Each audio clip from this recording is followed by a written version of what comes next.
Skating free off alongside me, Jacob Archer, as now we take a quick moment of silence for our national anthem.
All right, who's ready for some football?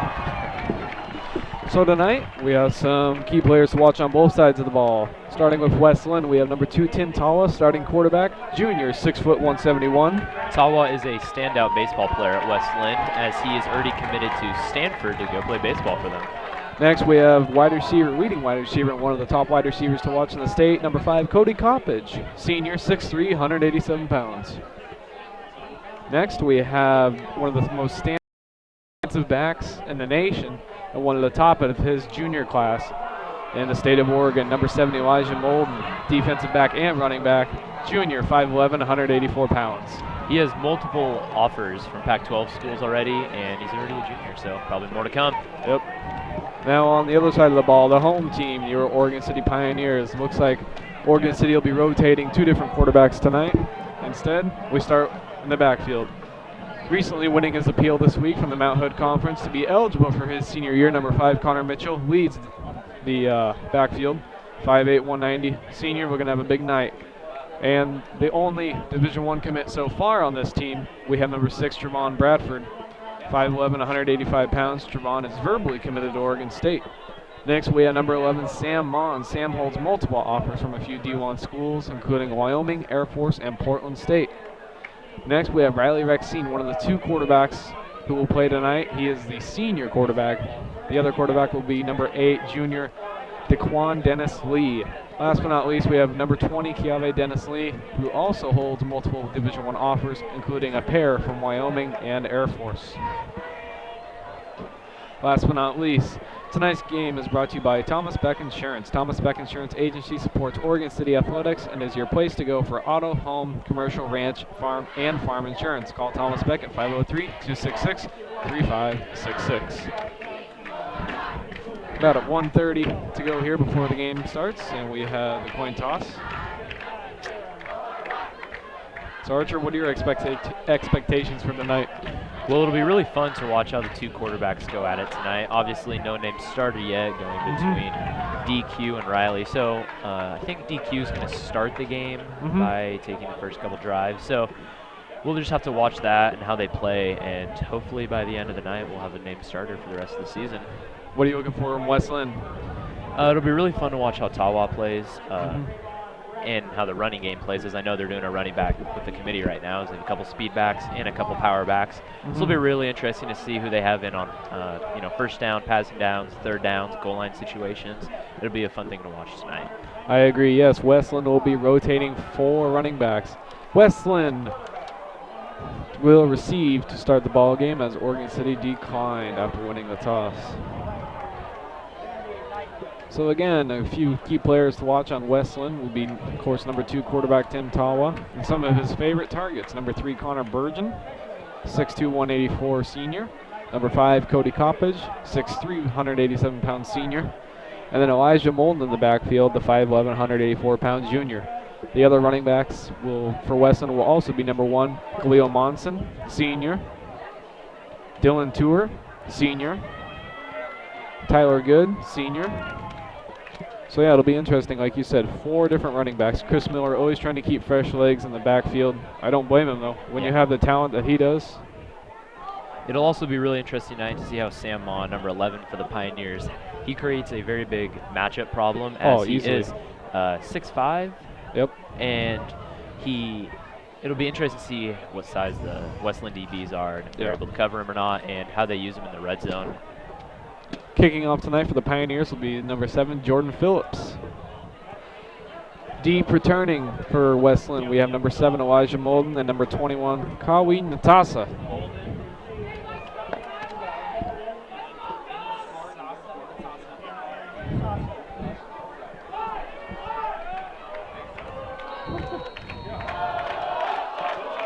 This is the 96th straight year Oregon City and Westland have faced each other. A lot of tension tonight. Yeah, the oldest oldest rivalry this side of the Mississippi.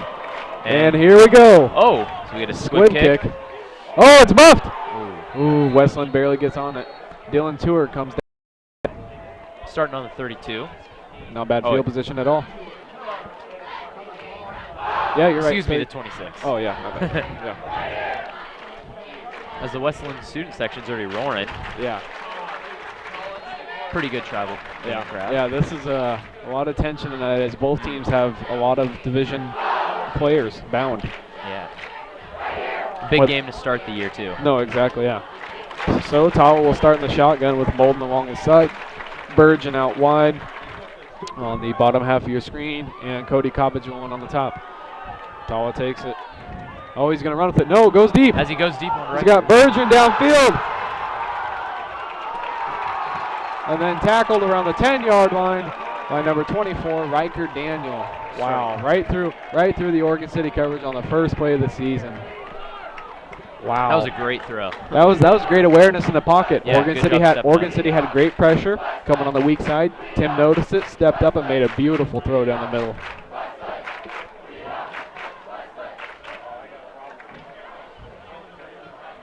Student section tonight for Oregon City having a camo out. An interesting choice. Yeah, very interesting choice. So now Tawa will work out of the shotgun yet again. Takes it, hands it to Molden to the right. Tries to bounce to the outside, and Connor Mitchell's there for the tackle. He's quick. Yeah, he's playing. Actually, Connor Mitchell's playing some DB this year too. Makes sense because of his size and speed. No, yeah. Good hands. Oh, yeah. 2nd and 10 on the 13 now here for Westland. After a beautiful dime by Tim Tawa to start the ball game.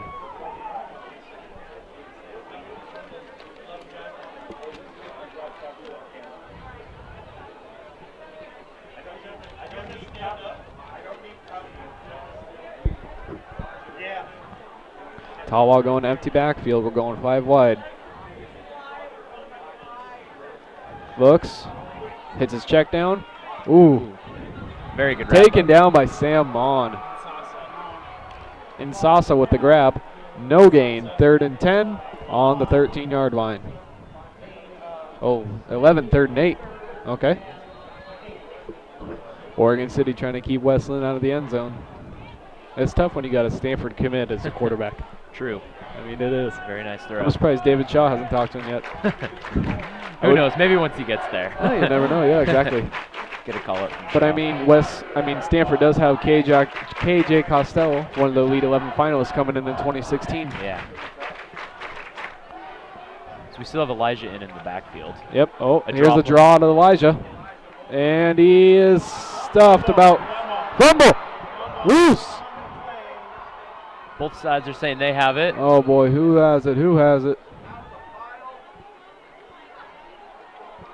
City recovers. A big-time stop. Wow, that was a huge stop. Wow. So Elijah Molden coughs it up on the 2-yard line And Oregon City is lucky to recover that one, that's for sure. A very costly turnover, obviously, in the red zone. Wow. And I mean, I talked to a lot of the players during the week at school and yesterday too, outside of school, and a lot of them were really excited for this game, at the same time very nervous. But I mean, you can already feel the goosebumps in Pioneer Memorial. So starting the game will be senior number 12, Riley Rexine, with Connor Mitchell in the backfield. And the Mitchell gets the carry. Wow. Oh, it's going to get chippy early as Mitchell picks up a few on his first carry. Second down and 7. Talking to Pioneers the last couple days. They're saying they really wanted to come out strong and, get a good couple first possessions and get some points on the board early so they don't fall behind and have to cover late. Exactly, yeah, and I think the defense really held a really nice series right there at the end. I mean, giving up that costly play on the first play of the year, but as we get some movement. Boy. False start on the offense as we have one of the line. Looks like 53 as Kobe Edwards jumped. The Westland blitz tried to come in. Move the ball back to the 3, 2nd and 10. Honestly, here's the thing with Rexine. He's not comfortable in the pocket. If I was Nyquist, I'd run him either in the pistol or the shotgun. Let him be in his comfort zone. Because if you roll him out to the left or right, if one of those DNs breaks off, oh boy, don't want a safety. Oh boy, yeah. And this year, Nyquist is wearing a headset, so now the quarterback doesn't have to get a play call from him every time. As Mitchell gets the ball carry and gets stuffed behind the line of scrimmage. Looks like we might have a late hit on West Linn. Tackle made by Nasasa.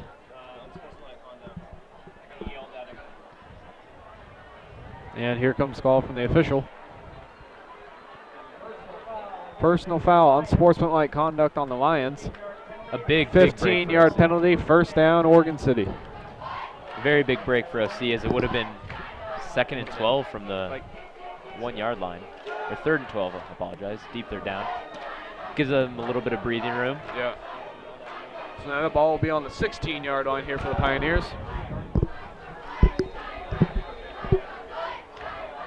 New back in the backfield as Rexine goes out of the pistol to Koch in the backfield. Tanner Smith lined out wide. And Rexine's first pass tries to roll to the right, steps up in the pocket, now he'll take it. Slicing and dicing through the defense, he's got yards. First down, Oregon City. See, that's what I'm talking about. Designed roll out for Rexine. He found a seam, and he took it. He looks very comfortable in that play, too. Moving up to the pocket, rolling out, making very nice moves against the defense. My thing is, it'd be nice if he kept his eyes up, field a little bit longer, but still, picked up a nice 17-yard gain. He did take a couple big hits there, hopefully, Yeah, exactly. He's able to slide or get out of bounds if he runs a lot this game. Now Rexine will go back under center. Trevon Bradford versus Elijah Bolden. This is the matchup everybody wants to see tonight. Only one safety deep. Tkach takes it. Oh, keeps going for another Pioneer first down. Tkach just throws his head down. He just throws his head down and runs.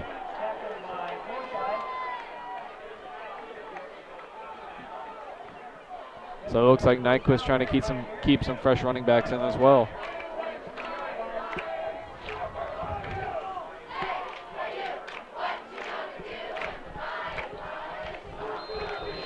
Man, Westland student section pretty live below us. So Sam Mon and Trevon Bradford lined out wide for Oregon City in the single back. With only one DB on him and one safety back, boy. So maybe look left. There it is. Fade route to Sam Mon. Comes down the catch. That's what happens when you have a 6'5" receiver against like a 5'9" defensive back. You got to let him go up and get it. And a beautiful grab and throw. But I mean, that was a very nice ball. I mean, Rexine and Mon have been doing that since 3rd grade. I mean, it's just pitch and catch. Wow, beautiful, beautiful pass. He was down on the 22. So more than a 30-yard gain for Oregon City, as now they are in Westland territory, deep in Westland territory. Back into the pistol, Rexine goes. Mitchell behind him. Mon and Bradford out wide. Reverse to Trevon. He's got the edge. Blocker. And he's got it! The first Oregon City touchdown of the year out of the pistol. We got laundry on the field, folks. We got a flag. We got laundry. Holding. Holding a Oregon bad break City for the Pioneers. Oh, man. So it was a very well-run play, but Oh, that was, yeah. Down.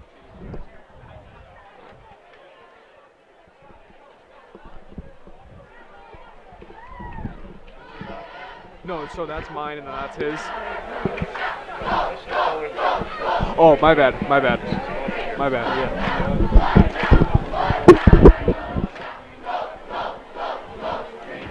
as it's now 1st and 21. On the 33-yard line.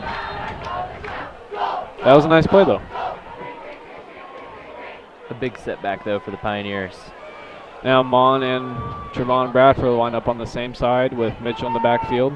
Oregon City loading the offensive line. Rexine on the draw. Mitchell finds a hole and picks up roughly 10 to 15 yards. Now we are looking at 2nd down and 11. Nice 10-yard pickup by Mitchell.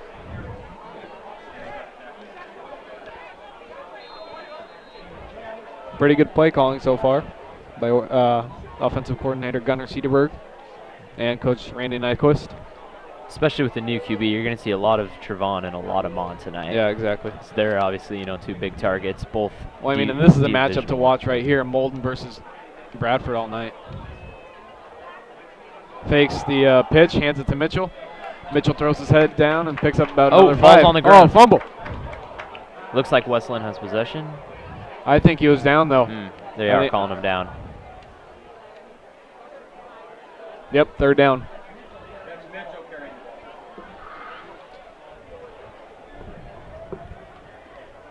Third down and 7 on the 19 now for Oregon City.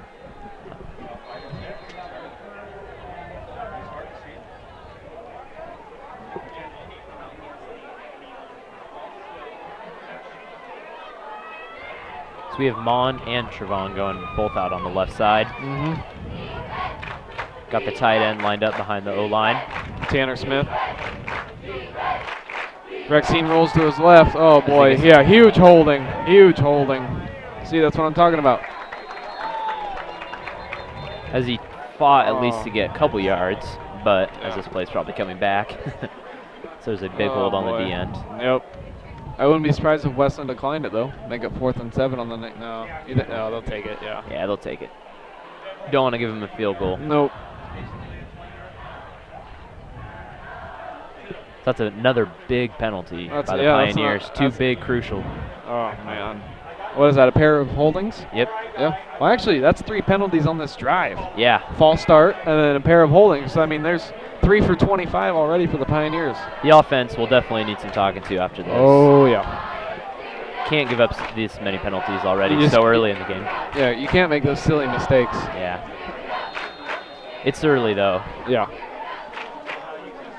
Looks like same formation for Nyquist, except he's running pistol. 3rd and 26 on the Westland 38. Motion is Tanner Smith. Just a run up the middle. Yeah, run up the middle. He gets wrapped up. Gets a few. As the helmet was taken off by a Pioneers player. Yep. He was looking for a penalty. It looked like someone may have gave him a push at the end. Yeah. Oregon City will go for the punt as Sam Mon will do the punting duties again this year. Actually, he was named All-League as a punter last year.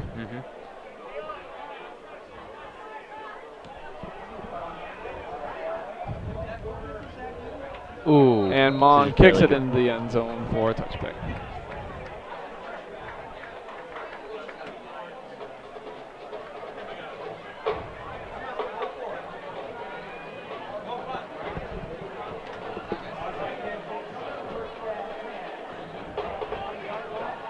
Again, this game is brought to you by Oregon City Physical Therapy, is a premier sports and orthopedic rehabilitation center located in Oregon City.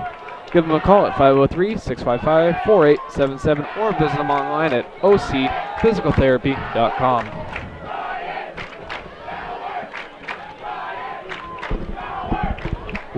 Westland's second opportunity at the ball. Go ahead. So we have Elijah again to start the drive. We haven't seen any other running backs so far. So far, yeah. And as you notice, the fullback, or at least their fullback, is in front of Tawa. They fake the sweep. He hands it to Elijah. Elijah cuts upfield.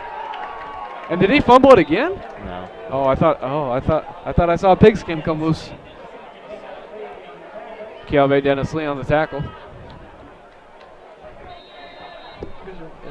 Nice spotting.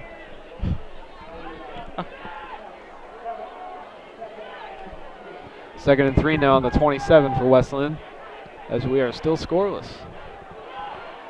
Tawa now goes into the pistol. Coppage and Burgeon out wide.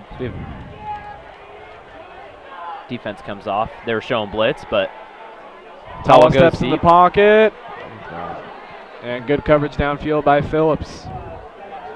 As Bergeron looks for that deep route again. 3rd and 3 now on the 27. Westland's obviously looking to capitalize off that big stop. Oh, yeah. That was a huge stop. Looking to put some points up here. Yep. Finish off, unlike they did on the last drive. A very rare fumble by Elijah. Oh, yeah, and I mean, on the 2-yard line. I mean, that's costly. That's costly.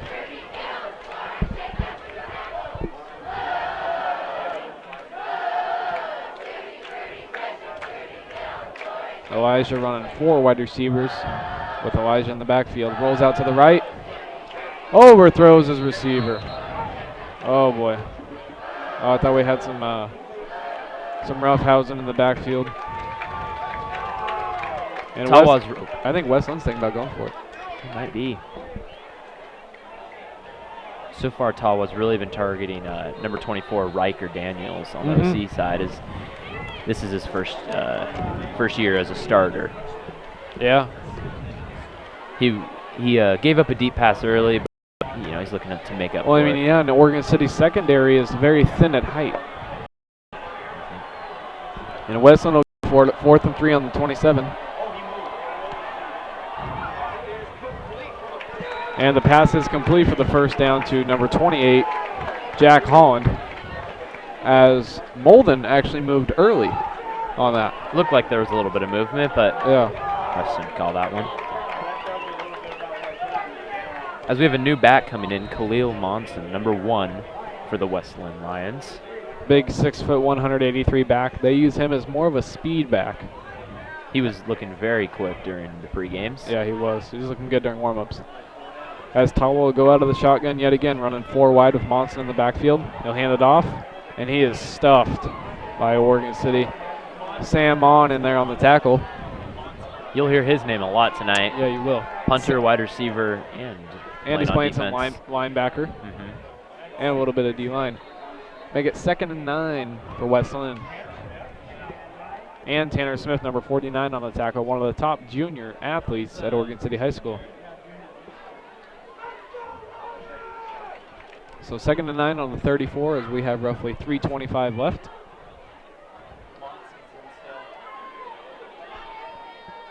Tawa takes it. Draw to Monson to the left.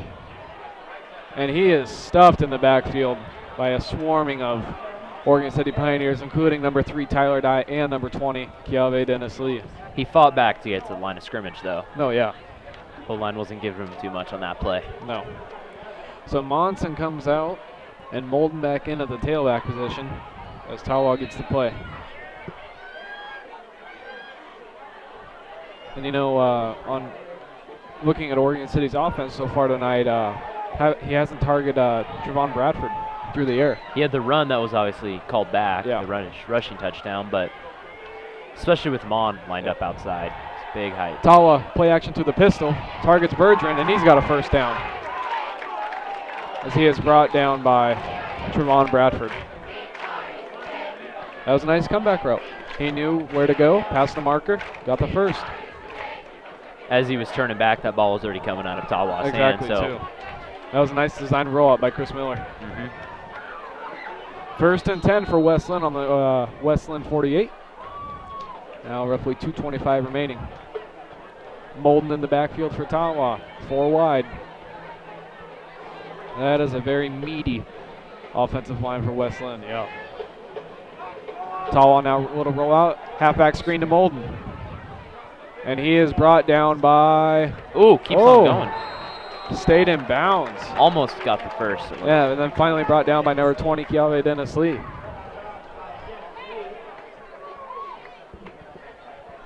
Second and short now. Roughly second and 4, second and 5. Second and 4. Second and 4 on the 44 as Molden got out of the bounds to kill the clock. 2:06 remaining here in the first quarter. Another halfback change for Westland as now they throw in number 8, Dylan Tour. Tawa drops back. Looking. Got Coppage wide open. Oh! And he drops it. As Tawa continuously looks to target the left side going up against Riker, first-year cornerback. Man, that was a good-looking throw. I mean, it was a little past him, but, I mean, Tawa's got a cannon. Third and 4.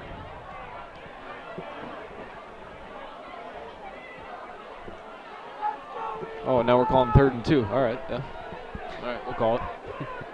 Third and 2 for Westland. Dylan Stewart, the halfback. Looking for Coppage, gets the out route, and another first down.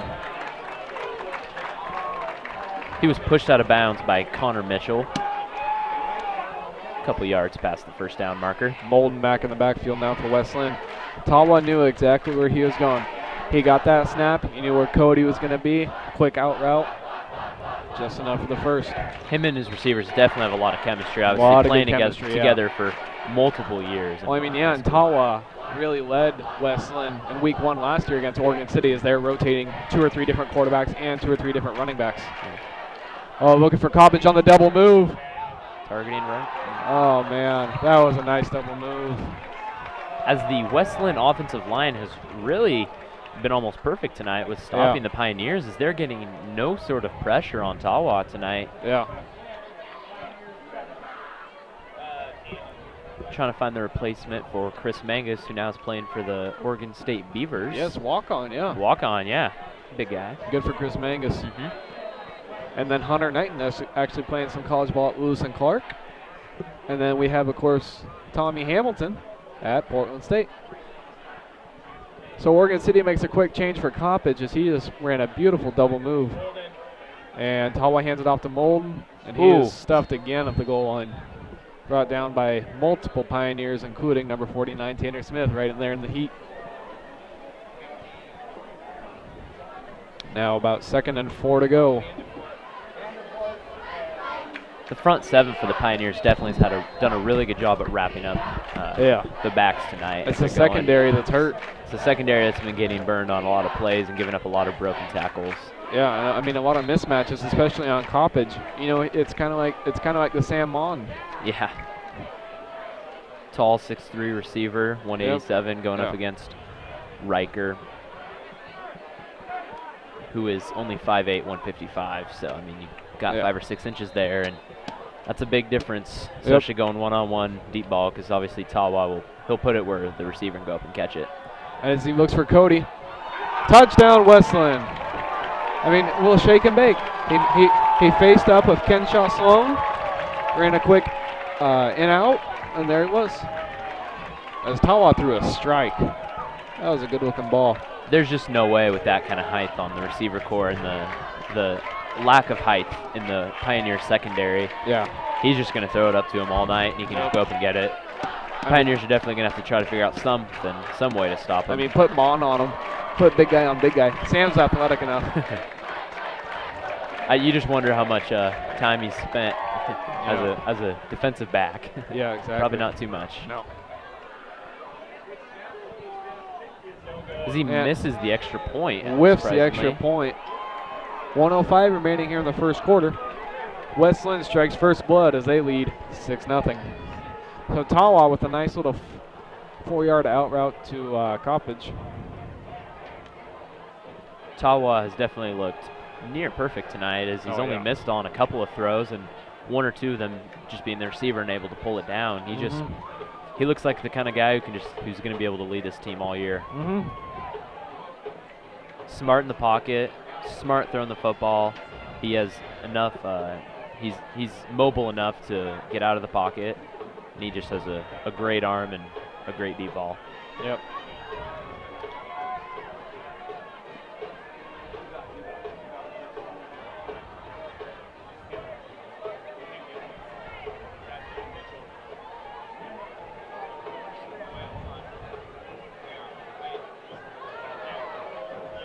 West Linn's getting set to kick off at the 40. And to return the kick will be Trevon Bradford and Connor Mitchell back deep for the Pioneers. As West Linn strikes first. First time we'll get to see maybe Trevon getting this. It's a big speed another squib kick. Tyler Dye gets it, trying to find a hole as he gets roughly to about 34-yard line, 33-yard line. As we have 1 minute remaining now here in the first quarter.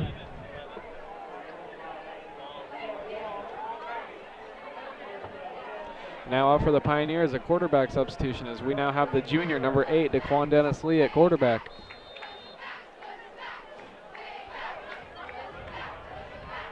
I had talked to him earlier this week, and he said he was very excited to be given the chance to go out and lead the Pioneers, and he's hoping to do the best and prove himself.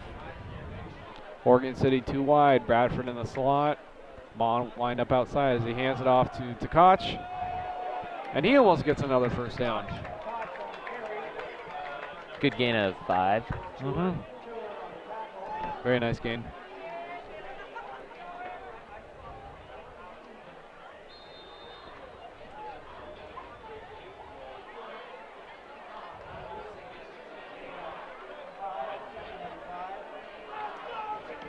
We have Tanner Smith right now in his fullback, leading the blockers for Tkach. Are you sure that's Tkach? Oh, that looks like Connor Mitchell in the backfield. That is Connor Mitchell now. And Mitchell gets the handoff, finds a hole, and picks up the first down. 2 nice runs back-to-back for the Pioneers. Trying to establish this run game so the deep play action may open up later. Is that not a first down? It's close. Another Pioneer first down. Yep, as Mitchell picks up a solid 5.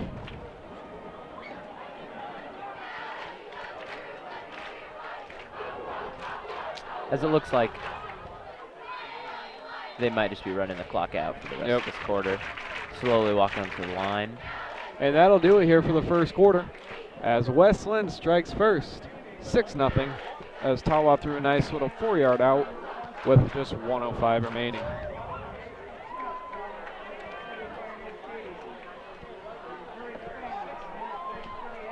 This is being brought to you by Oregon City Physical Therapy's commitment is to provide the most professional, expert care to ensure a quick, comfortable recovery from injury or pain. We customize our treatment programs to meet the unique needs of each individual. Call us at 503-655-4877.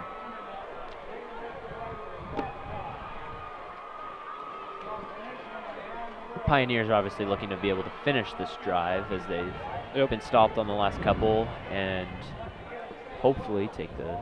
I want to see Dennis Lee rip a few though. I mean, he looked good during warm-ups. He's looked good in practice all week. He looked pretty good in the jamboree.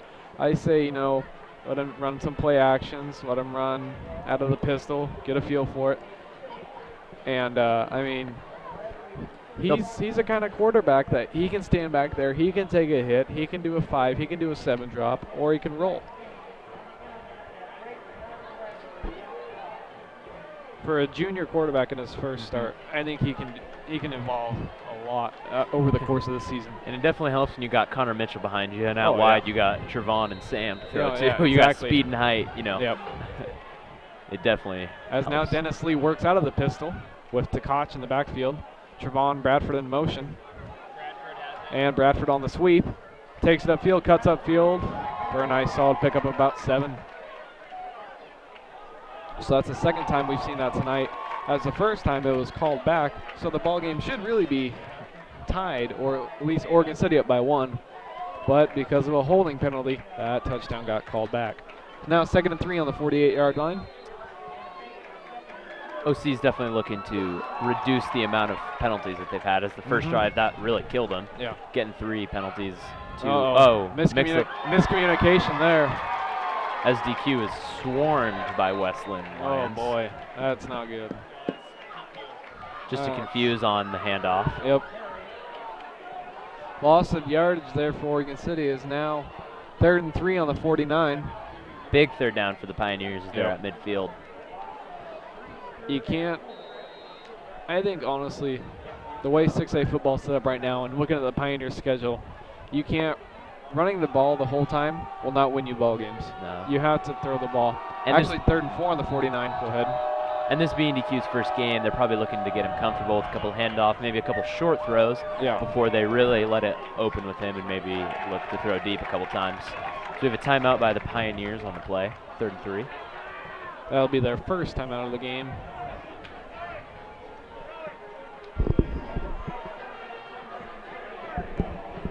Let's do the insurance commercial real quick.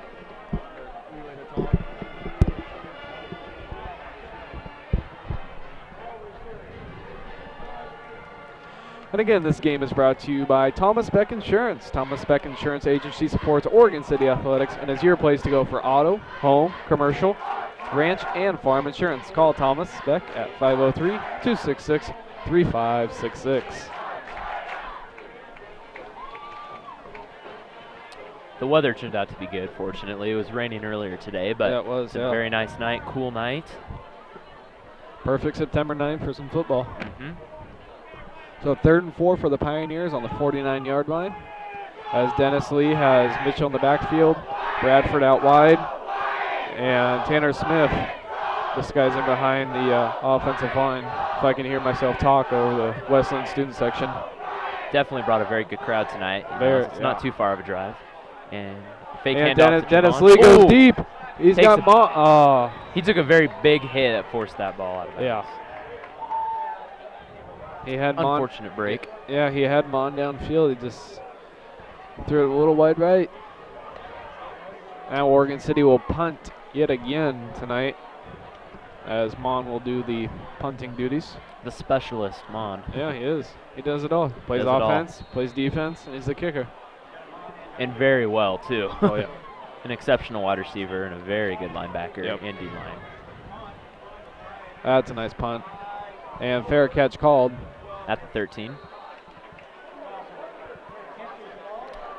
As West Linn comes out. West Linn's got all the momentum right now, too. They struck first blood. They know what to do. Looks like Elijah will be starting out the drive, as we still have yet to see the number 25, Tyler Good, tonight at running back. Yeah. A big power back. Might seem as a blocker and a fullback later in the game. Yeah.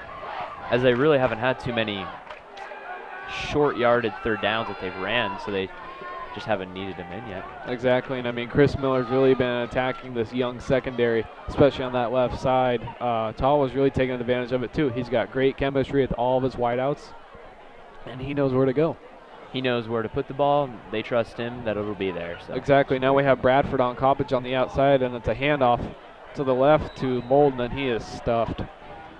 I will say, though, the Oregon City run defense has been pretty good tonight. It's been exceptional tonight, as they've really stopped Elijah for the most part. He's only had a couple big yard gains, not even that big, actually. No. So. 2nd down and 12 now.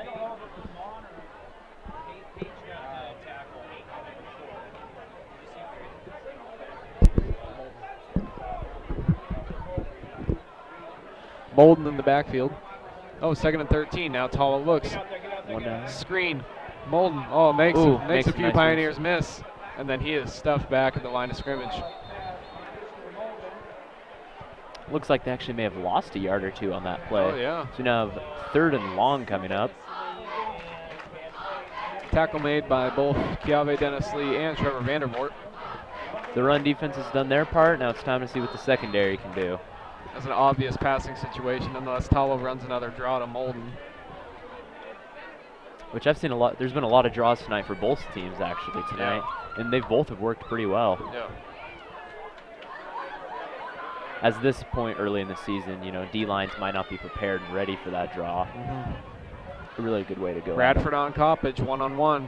Tawa's looking that way as Trevon stays right on his hip for the comeback. And Bergeron almost got another one downfield, but great coverage by Jordan Phillips. As he almost got out there and almost could have grabbed it. It was Well, just I mean, and a couple yards Phillips out. is also the kicker. And I mean, I talked to a lot of guys during spring training, and they said Jordan is probably one of the fastest, if not the fastest guy on the team. He's really improved his hands and his speed. And he's shown it tonight. He's playing some really nice cornerback and some safety. As he's been able to stay with the defender, unlike a couple other OC defenders tonight, as they've been burned on a couple long throws. But secondary's looking better as the quarter has gone on. Exactly. And Talo will do the punting duties. Or at least that's what we think's a punt. A short rugby style, as he won't let Bradford really get the ball. As Oregon City will take over in Westland territory. On the 49, so great field position for the Pioneers. 44. 44. Excuse me, 44. Oh, you're fine.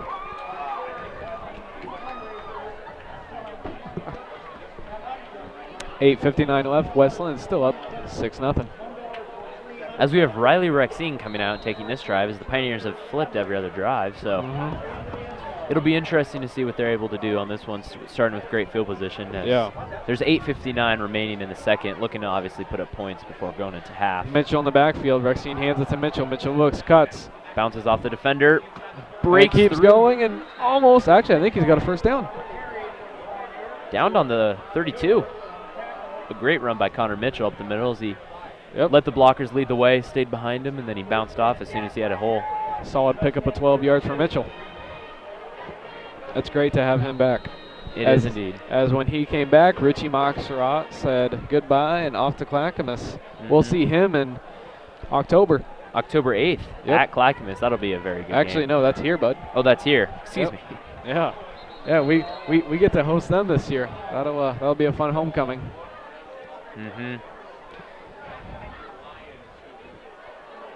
As also, I think, ex-Oregon City student Caden Hennessy also might be. I don't think he's the starter. He's not the starting quarterback, but yes, he will be playing. He'll be returned. So we got a couple. He'll be playing some DB. Yeah, as we got some old faces coming back. As Wyatt Hutchinson will be playing quarterback.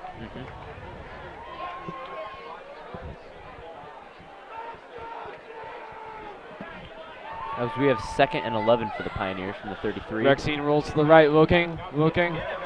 He's got guys wide open and then gets rid of it late to Mon. Mon makes a couple moves. Very interesting for Rexine as he was waiting on that, and the pressure almost got to him as he had receivers open downfield. Well, I mean, if he would have stayed back in the pocket, he had Trevon running that beautiful cross right across the middle, and all he had was one guy to beat. Yeah. That's tricky when he rolls out opposite of Trevon because most of the time Trevon can get open because of his speed and versatility. Yeah, it's hard to roll away from Trevon. It is. I know if I was out there, I'd be throwing it to him every time. Yep. As Mitchell takes it, bounces to the left. He's got some room. Hurdles. Keeps going. And picks up yet another Oregon City first down. A great run on 3rd and 1st to be able to bounce outside and beat out the defenders. Now we have 1st and 10 from the Pioneers 16, or from West Linn 16. They're now in West Linn's red zone.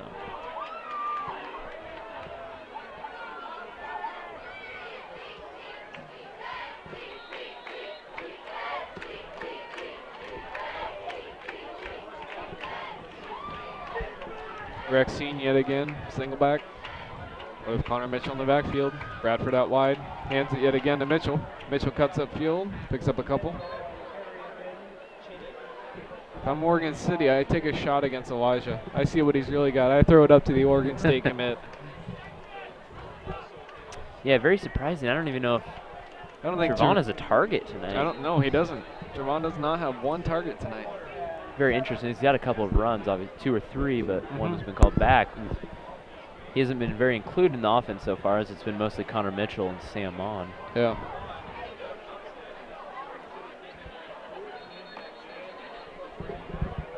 Timeout, Westland.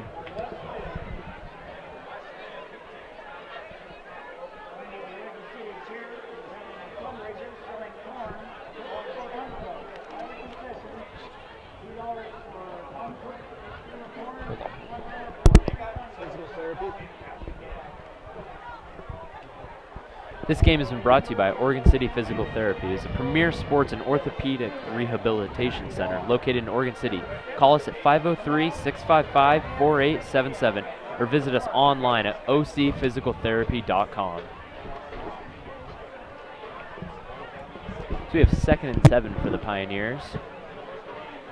13, 7:05 remaining in the second quarter. Looking to put up some points before we go into half.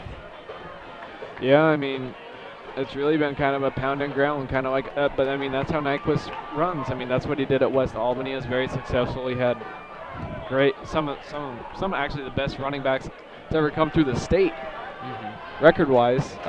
So very Nyquist-like so far. As Bradford lined out by himself against Molden. Rexine takes it, looking his way. Ooh. Oh, hits Tanner Smith on the flat. Tanner Smith tries to turn the corner, picks up a few yards. Gets out to the 6.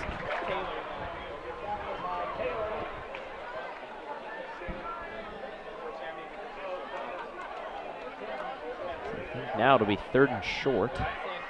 3rd and 1.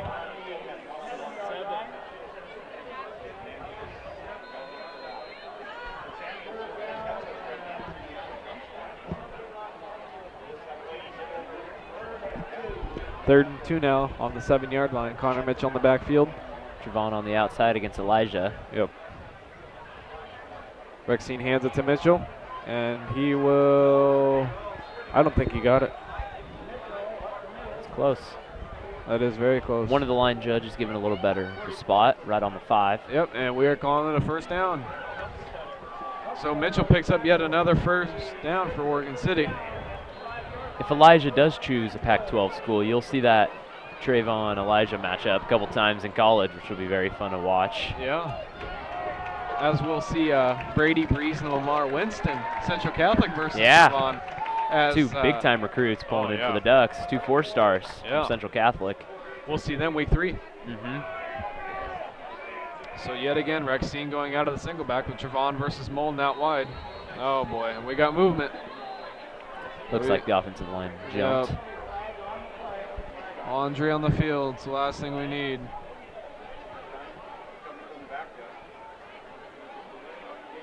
Delay a game on Oregon City.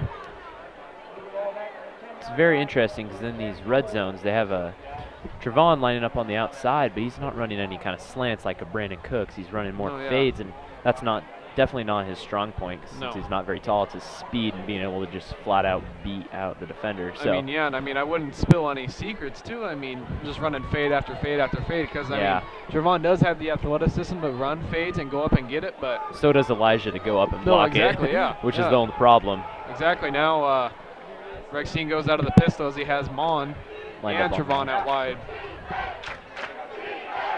Takes it, looks Mon. Fade.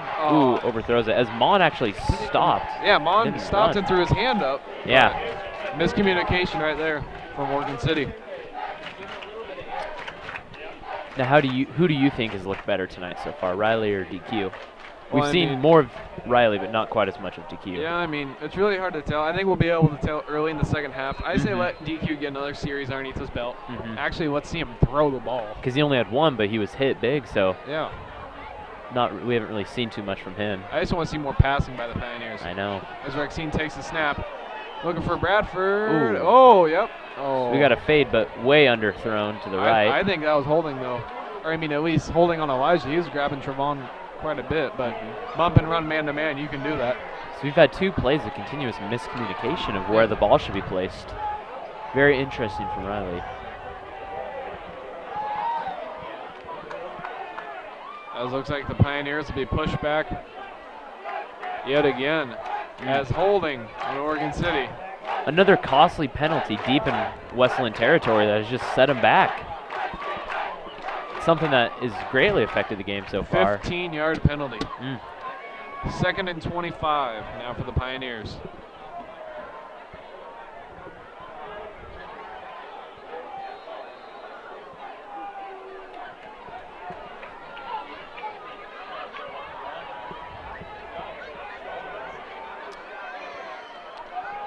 Bradford in motion. They run the sweep. Looking Javon's to throw. Throw it.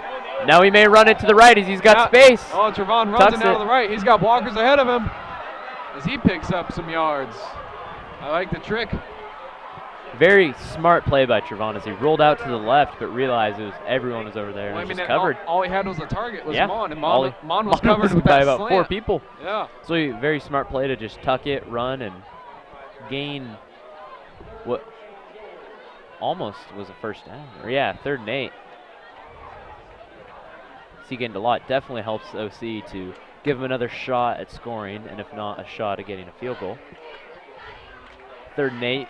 Be very interesting to see if they go with another fade with Rexine in, as so far he's 0 for 2 on the fade. So you have Mon lined up to the left, Trayvon to the right. Oh, he's looking at Mon's Looks way for for Mon, the fade. throws it ways up. It is. And Drop, knocked out at the last second.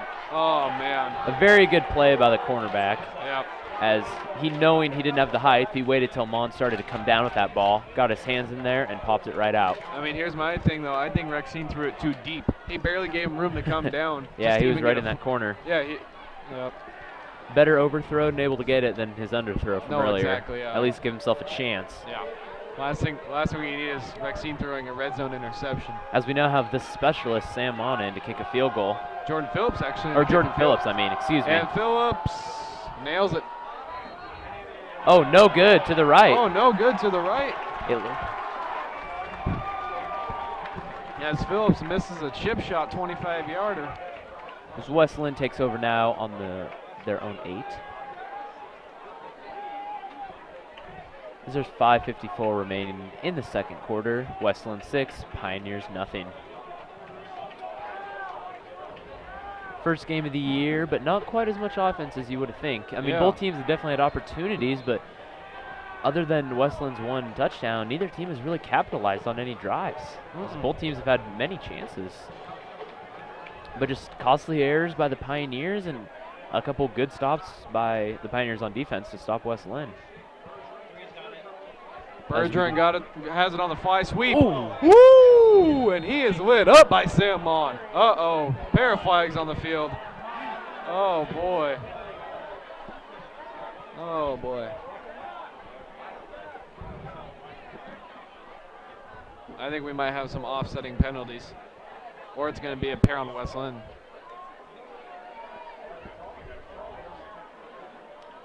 Both teams are standing around waiting, not really sure what the call is. Nope.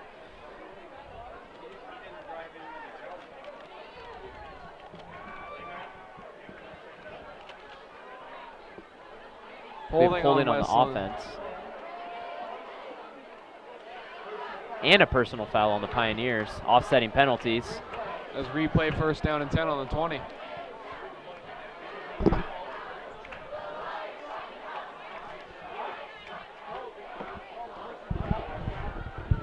That was a nice tackle by Sam.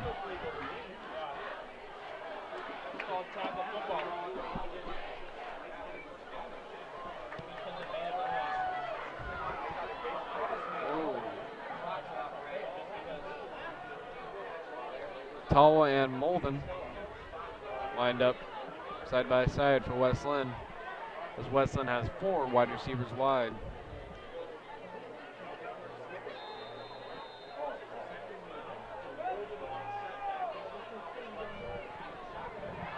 Tawa drops back out of the shotgun, hits number 16 for a solid pickup. Number 16, Pasica, picks up a few. Kiave Dennis Lee on the tackle. 2nd and 5 now for West Linn. 5:37 remaining here in the first half.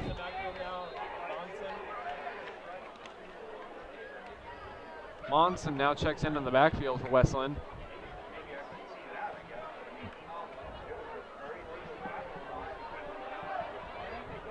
So we have 2nd and 5 from the 25 with 5:37 remaining. Screen. And West Linn picks up the first down as Sasa gets a nice little wide receiver screen. As the OCDBs are now doing a better job at wrapping them up, not giving them any extra yards after contact, which is definitely a big improvement from the first quarter.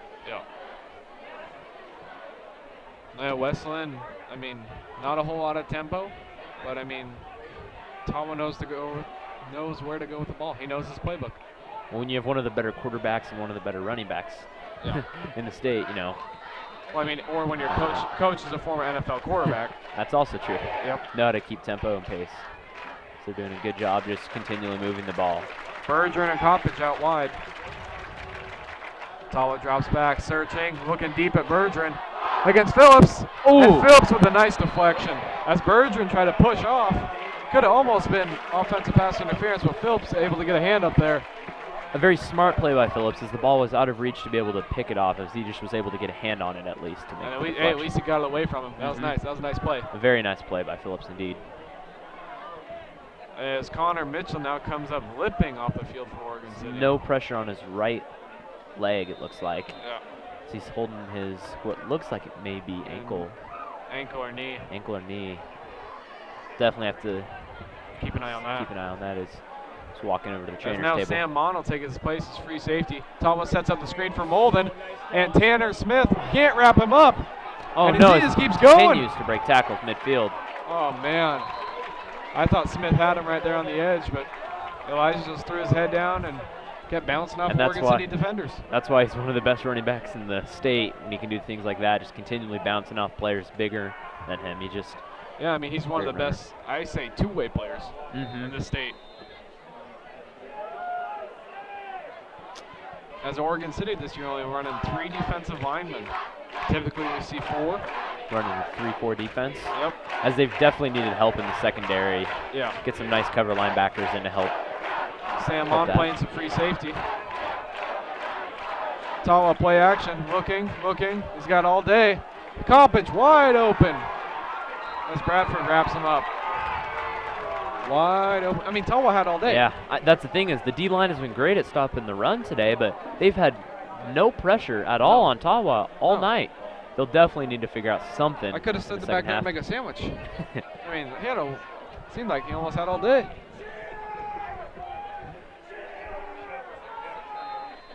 But I mean, Coppage ran his route. And it was a great throw, but it was, yeah. Pioneers have to figure out some sort of pressures.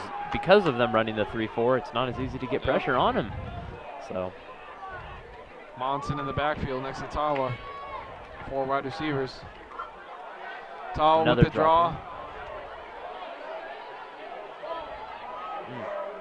Pioneers are struggling a little on this drive, wrapping up. They got to wrap up. It's taken 2 or 3 guys to get him down, which obviously Elijah's a great runner, but Pioneers have got to figure out something how to stop that. That's Kiave Dennis Lee in on that tackle.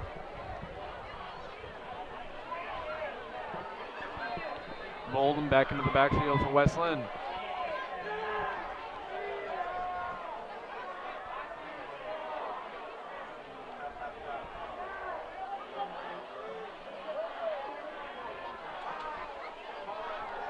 Tall out of the shotgun, rips it. Touchdown, West Linn. To a wide open Austin Picasso, a 6'4" senior.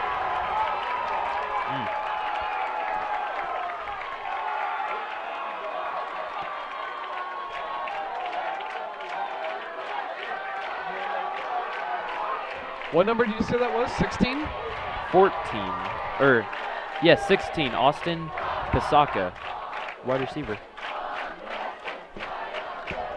Haven't seen him too involved tonight, but making a wide open play. They're up now 12-0 and choosing to go for the extra point. As they missed one earlier in the game.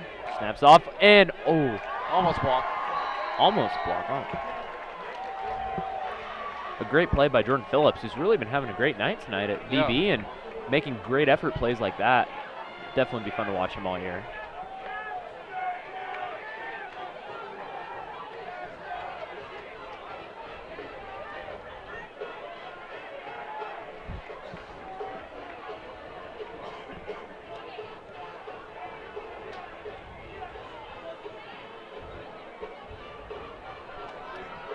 West Linn now leads 13-0 with 3:49 left in the second. Pioneers desperately need something to go in a half. All right, I'm drawing a blank. Who received the ball? It was West Linn, I think. Yeah, it was, because they had the first deep play. Yeah. Couldn't remember either. Yeah, that's right, because Oregon City declined the option, and Westland. They won the toss, but I they're mean, looking to at least get a 3 here. I mean, hopefully yeah, 7, I say use all 3:49. You still have 2 timeouts remaining in the half, and then you get ball right after the half. Yeah, they got to put something together though. They've had bursts of offense, but passing game has been very minimal. Other than the opening drive with Riley's, DQ hasn't only had 1 attempt, and Riley really hasn't had much time either as he keeps rolling out. But the ends for Westland really putting on pressure. Yeah, exactly. As the refs call it dead. Something on the field.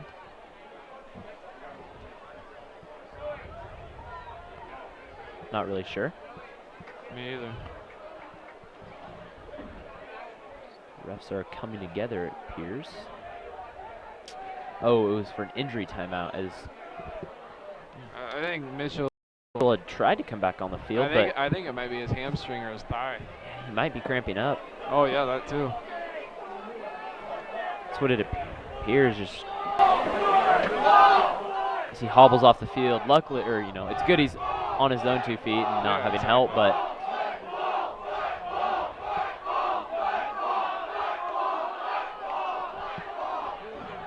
as we're kicking it off again now.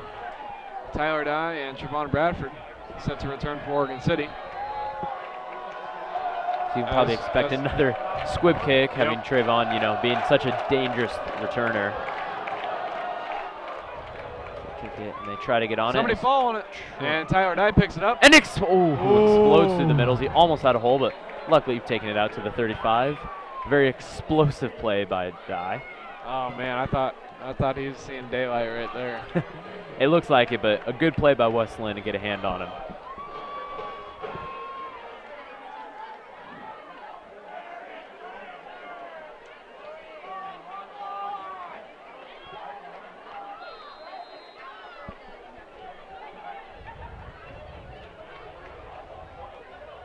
As Daquan Dennis Lee now takes over as quarterback for the Pioneers.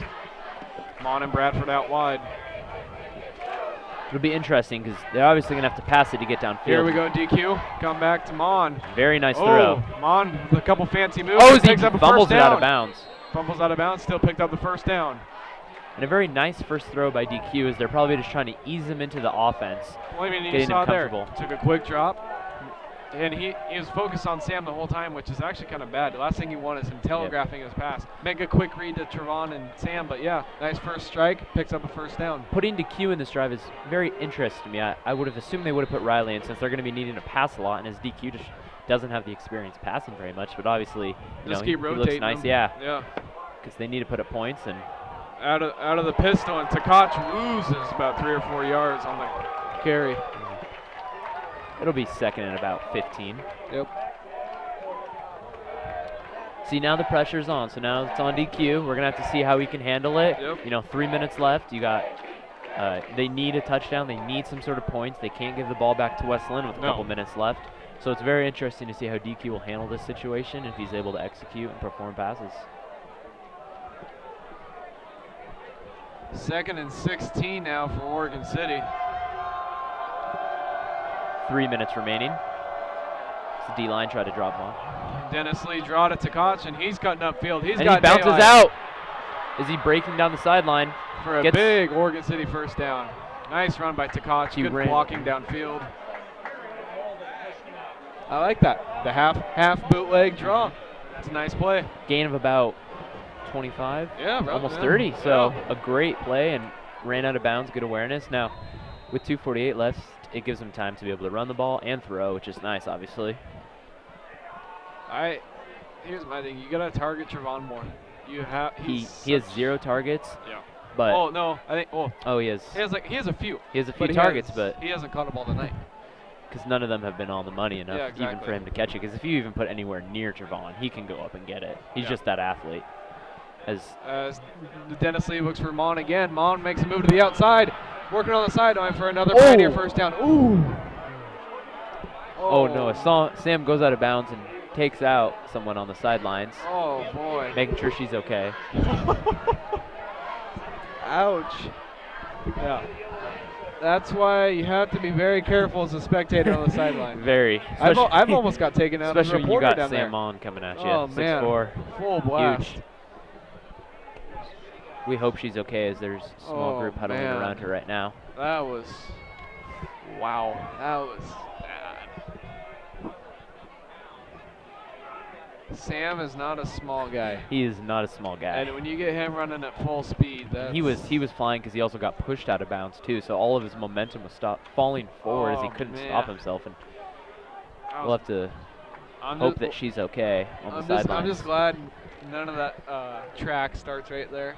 That would have been really bad. At least there's somewhat of a thin layer of turf. Definitely have to keep an update on how she is. Because we have 2:40 left remaining in the second. 1st and 10 inside the red zone on the 15. As the Pioneers are looking to cap off a good drive. Yeah. 2 good plays by Sam, as they've been essentially the same play, as he's caught it and spun it to the outside and broke out for another 10 yards. So, wow, that was... You just hope that DQ doesn't continue to telegraph that quite that much, because as soon as he's getting the ball, he's locking he's on. He's not even looking at Trevon. He's not even looking, but maybe even though if it is the design play, you just can't do that, because eventually the DBs will read his eyes, and they'll jump on that, and on those kind of plays, if they jump on that, it's a pick six the other way. Yep.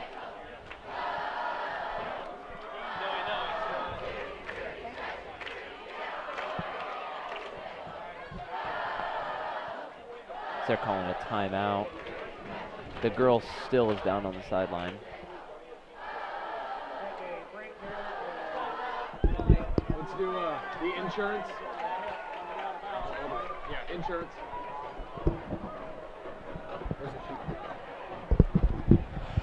Tonight's game is brought to you by Thomas Beck Insurance Agency. Thomas Beck supports Oregon City Athletics and is your place to go for auto, home, commercial, ranch, and farm insurance. Give Thomas a call at 503-266-3566. As we hope the spectator is okay, man, that was rough. That was rough. So they're bringing a first aid kit over to her. I agree. I mean, wow, that was...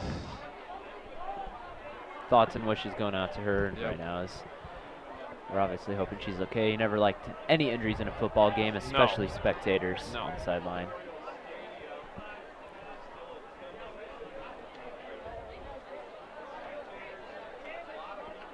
As the Pioneers defense has really stepped it up in the last couple, obviously other giving up a touchdown, the run defense has been very well so far this game, but they're just not getting any sort of pressure on Tawa. And for West Linn, their defense, they've given up a couple big runs, but other than that, their defense has been pretty good tonight. Yeah, it has, Their cornerbacks have really shut down them for the most part. Obviously, Mon having a couple catches, but their defense has looked very well. Their offense has looked well. Elijah's running well. It's just Pioneers are going to have to figure out something to stop them right now, because West Linn's really clicking. Maybe with this break of the game, Pioneers are going to be able to figure out something. Yeah, and I honestly think that the Oregon City offense is feeding off the defense. They're seeing how the defense is playing. They're seeing the intensity. You know, I mean, yeah, they've given up a pair of touchdowns, but still, the way they're competing is, you know, that mutual fire.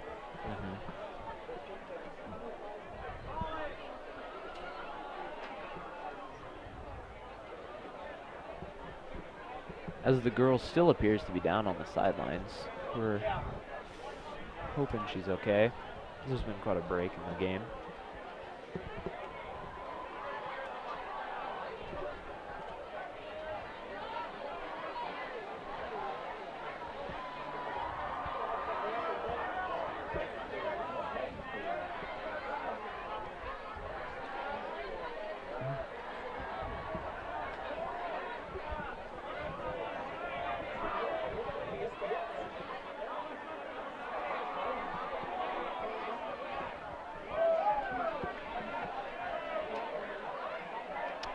It is a very nice turnout tonight. Yeah, it is. Both sides of the stadium are filled up. There's a lot of spectators on the ground, walking around, getting some elephant ears, getting some popcorn. We're doing this live broadcast. We have Friday Night Lights, KPTV 12 here. We got 1080 The Fan. I was listening to 1080 earlier this morning. They were talking about this game. Yeah. It's just showing how big of a game it is for this area. Well, I mean, yeah, 96 straight year. Both these teams have gone head to head. and both teams loaded with weapons, loaded Oh, with yeah. talents, D1 players, D2 players that'll go on. So a very interesting game, and it'll be fun to watch some of these players as they go off to college in the next year or two. Yeah, exactly. Continue to follow them.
small incident on the last play of the game. We just had a Westland defender shove one of the Oregon City wide receivers out of bounds just before he stepped out of bounds, and it took out a pedestrian standing on the sideline spectating the game.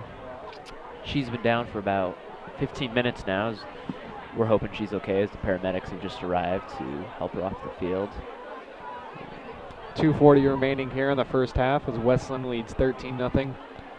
When we actually get back to football, Oregon City will have a 1st and 10 on the Westland 15 as they were just beginning to gain a lot of momentum off of a couple nice runs and some good passing.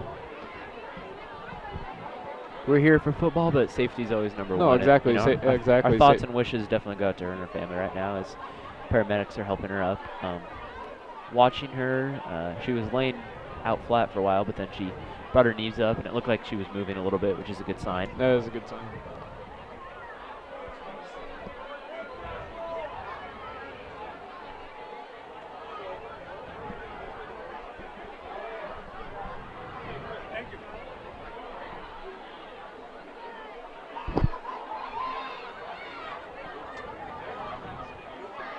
As both teams are out now, stretching, warming up, just trying to stay ready. loose. Yeah.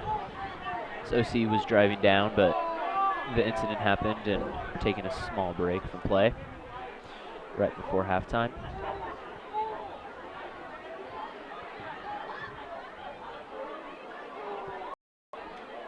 So far, I mean, DQ's throws have been two, short 8-10 yard little hooks, but yeah, they both were. He had stayed calm.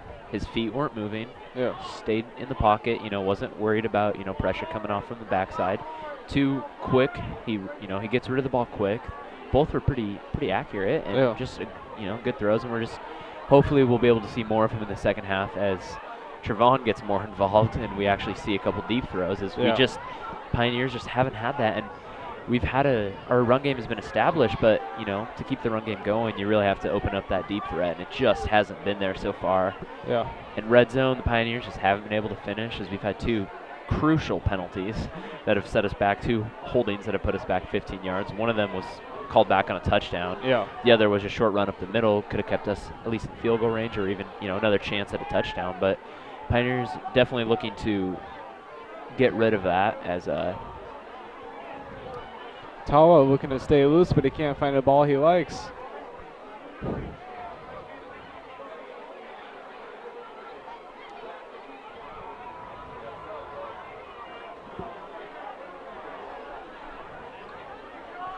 She's being loaded onto the stretcher right now.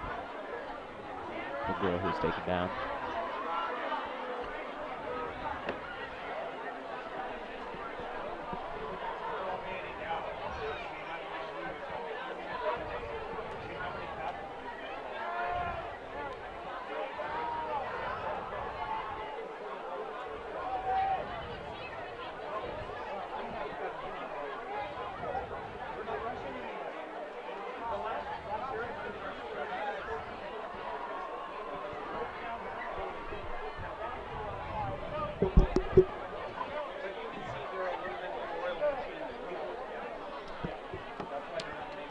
Both teams trying to stay loose.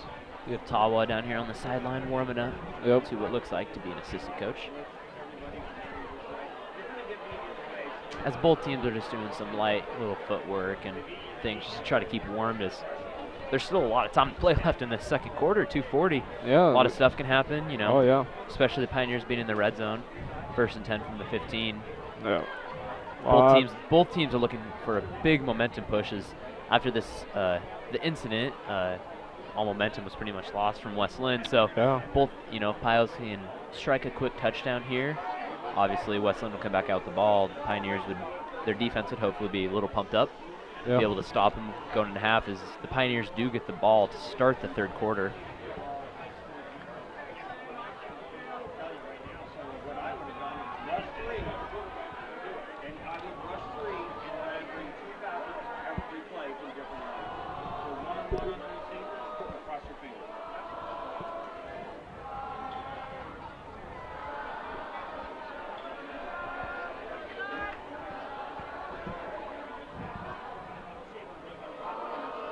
As it appears that the West Linn student section is singing Silent Night. Yeah. Not sure what that's all about.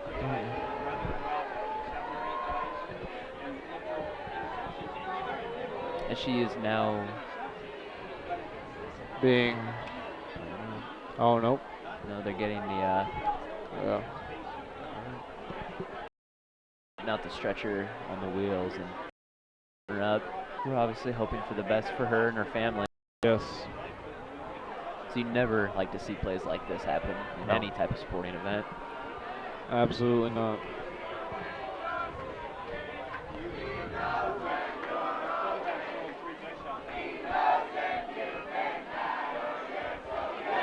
Are we seriously singing Christmas carols right now? They are. They got to pass some time by singing some songs about Santa Claus. Hold on, wait for it. Oh my gosh. Yep, they're singing Santa Claus is coming to town, so pretty interesting. It's September. Why are we singing Santa Claus coming to town?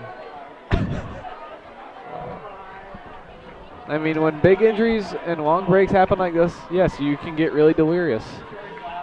As I'm sure both teams are getting, pretty anxious to get back out there. Oh, yeah. Some of these high schoolers sitting down here are probably getting a little bored and a little rowdy. I can't believe we're singing Christmas carols right now. I can't either. I can't tell. What are they even singing right now? Jingle bells. Oh, boy. Oh, boy. Oh, man.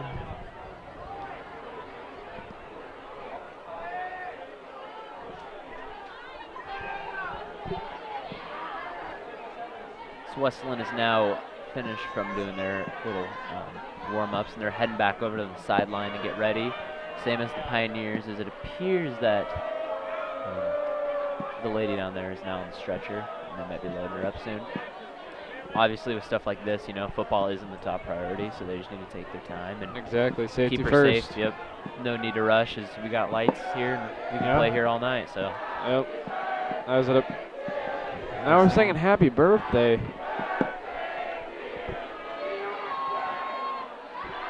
We got like all sorts of names.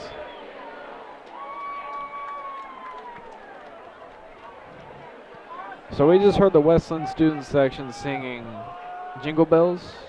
Santa Claus is coming to town. Santa Claus is coming to town. Something else I didn't even understand. And a happy birthday to at least 4 or 5 different names. You can say some people are getting a little delirious. I don't blame them.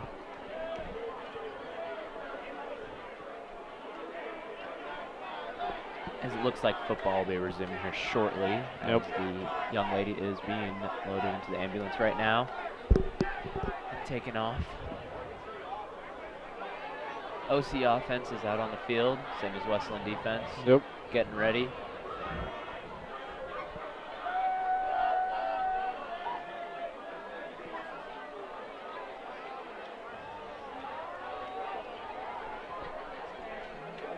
Huh? Who's out there for quarterback? Is it still DQ? Yes, it is. Daquan Dennis Lee is still the quarterback for Oregon City. DQ for short, that's what I call him. DQ, yeah, exactly. I knew him growing up a little bit. So. Yeah.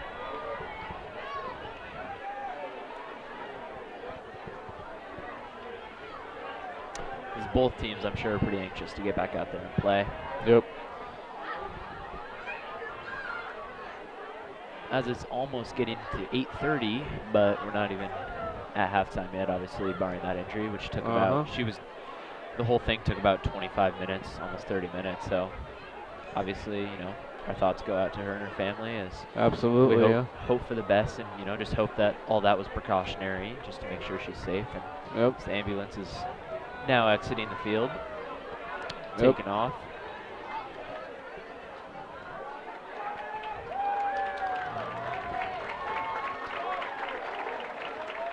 As they're clapping for her as she leaves, obviously hoping she's okay.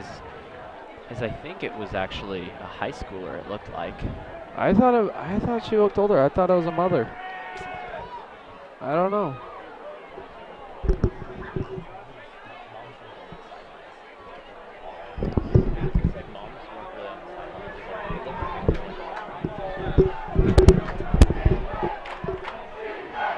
As the West Linn crowd is now chanting defense as we are resuming play. Let's play some football.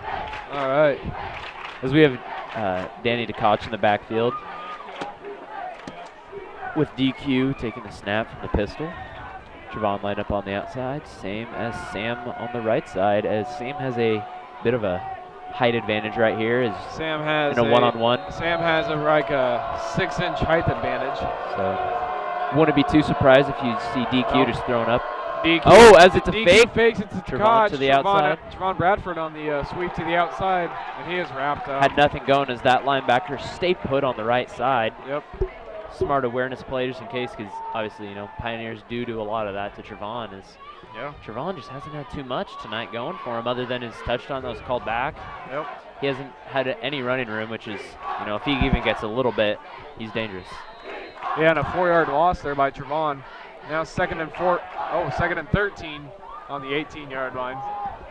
As Dennis Lee is lined up now with Smith, Mon, Bradford, and Tkach. As we have 1:55 remaining, second and 13. From Mon now in motion.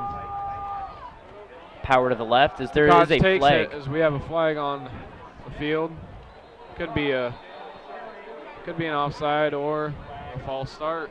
As Tkach actually gained about 10 on that. Yeah, Very good run. That was a nice run. Expected to be called back, and if it is another holding, another crucial. Oh man, crucial. Those hurt. Yeah, that would be the third one in the red zone for the Pioneers that has been called back, which is just detrimental to their game right now. Illegal motion on the Pioneers. As this will bump them all the way back to the 28-yard line. A 10-yard penalty, so now we got second and 23 for the Pioneers. Another costly mistake by them, and if they want any chance at giving themselves a chance to win this game, they just can't keep having those kind of penalties. Nope. Okay, second and 13 on the 23. Oh, there it is. Second and 18. Yeah. Okay, second and 18 on the 23-yard line. There we go. 1:40 remaining in the second quarter. Dennis Lee takes the snap, looks left. Oh. He's locking on to targets, and he overthrows Sam by a little bit. As DQ really didn't go through any sort of progression at all. He never looked right, but I mean Trevon was covered tightly. He was covered tightly by Molden, but give him a shot. Or even Tkach, who was just doing a little dump out. Maybe Trevon gets one good block downfield and he can pick up a first. But he had his eyes locked on Mon the whole time. That's all he does when he throws the ball. Definitely gonna be something they're gonna talk to him about at halftime to try to fix, because he just can't telegraph and lock on, because it. No, you got to make a progression. Like that, if Sam was covered, he had 2-3 guys on him, there's no way he catches that ball when he has I also think too, on the outside. from the offensive coordinator, there needs to be better route choices. So we have 3rd and 18 from the 23-yard line. As Pioneers probably looking to pick up a few to give themselves a chance for a field goal. Oh, and he's got Sam over the middle. Touchdown, Pioneers. Dennis Lee. Beautiful pass by Dennis Lee finds Mon on a beautiful post. Great right up the middle, He had great touch, way to put it out in front of him, so only Sam could get it. Really put that perfectly, so the defender didn't even have a chance, and with Sam's height and speed, just, he breezed right past that cornerback. As it's a huge play for the Pioneers. Yep. As they're looking to tack on another one here to make the score 7-13. And Phillips knocks in the extra point. As it's now 13-7, West Linn. But the Pioneers striking late in the second, finally being able to execute in the red zone. Even that big penalty, put them way back, but they were able to finish it off. Pioneers get the ball, start of the second half, so they're obviously looking here just to stop the West Linn in half. Going to half, being down by only 6. Yeah. But with Tawa as QB, and as we saw in the first play of the game, they're able to get yards quick. They have a lot of good deep threats downfield, a lot of height and speed, so Pioneers still got to play defense with 1:24, still a lot of time left. I mean, if Oregon City can get a 3 and out, maybe even a few incompletions from Tawa, that could freeze the clock with maybe a minute just left and a minute left. And I mean, Oregon City could make something out of it. I don't know if they're quite at the Oregon Duck status where they can quite do that, where they can stop them. I mean, and, hey, you can 20 seconds. And you can get it somewhat of a field goal range. Get him, yeah. But I think their top priority right here is just hoping to stop Tawa from getting a deep 40-50 yard completion. He's really been able to just throw all over the Pioneers tonight other than a couple times. Well, I mean, yeah, he's got his offensive line is doing an immaculate job. There has been, to what I've seen, almost no pressure on him at all so far. The run defense has been able to stop Elijah for the most part. Yeah. But Tawa, he's not getting any sort of pressure on him, and it's really just leaving times, and, you know, some of the DBs are starting to get beat. Yeah, there's a squib kick now. Oh, man. As Westland gets a decent return out of it, now they'll have it roughly on the 41-yard line. 59 yards to the end zone, 119 left. Pioneers definitely have to play good defense. Oh, yeah. That's so tricky about the squib kick is if it doesn't bounce well and stuff like this happens where Yeah. they're already at the 40-yard line. So exactly. Pioneers definitely going to have to come up big as their cornerbacks have had a couple good plays. Obviously, Riker's burned a couple times to start, and Jordan Phillips has had a couple very nice deflections. So you hope that maybe they can get some pressure on him, and if not, one of their DBs can come up and make a play. Tawa rolls out to the right. Tawa looking. Ooh, great deflection by Sam Mon.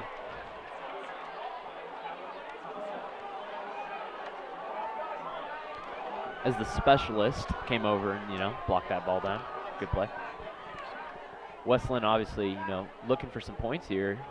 Possibly make it a two-possession game as they're up 6 right now. Hopefully to get 3 or a touchdown on the board before half. They're looking to move the ball.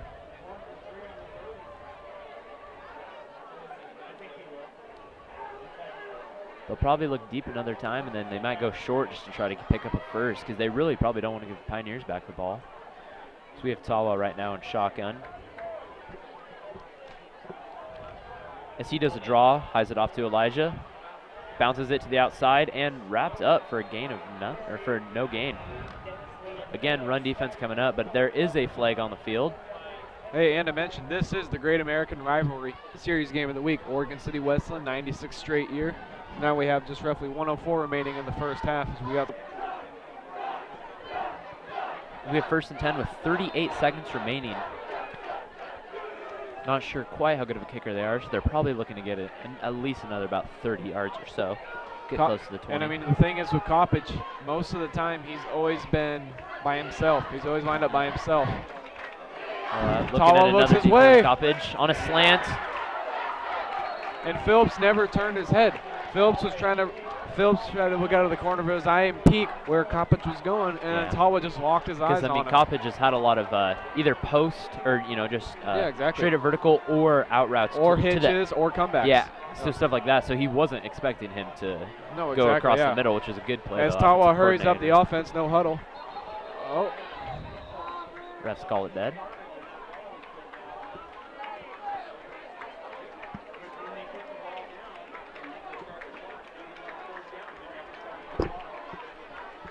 As the ref hadn't started the clock yet when Tawa took the snap. Nope.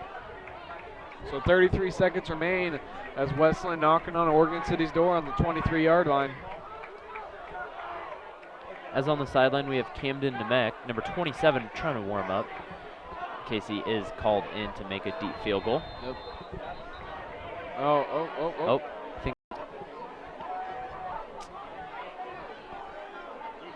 Right now it is 1st and 10 from the 23. I mean, Tawa never waited for the referee to whistle to initiate the next play after that no huddle.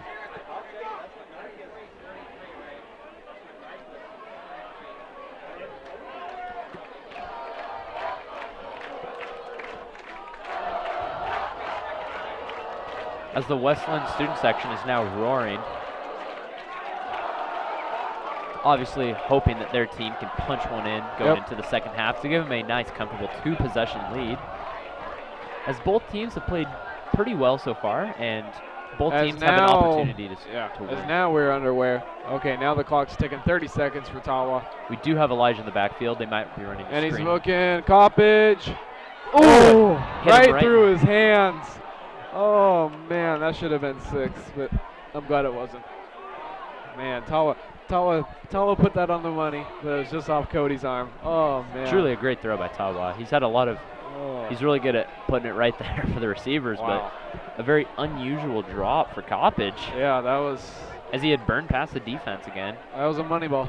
Don't be surprised if they target him again, or if they do some sort of screen to Elijah's. He's had success tonight running Exactly. that. 2nd and 10 from the 23. 23 seconds left. Tawa looking.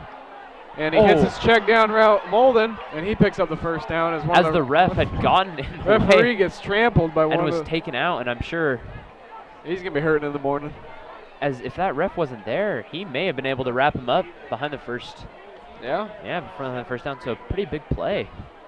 So there's 16 seconds remaining, and it's 1st and goal from the 6 for the West Linn Lions, hoping to punch one in before half. OC defense hoping for a big stop.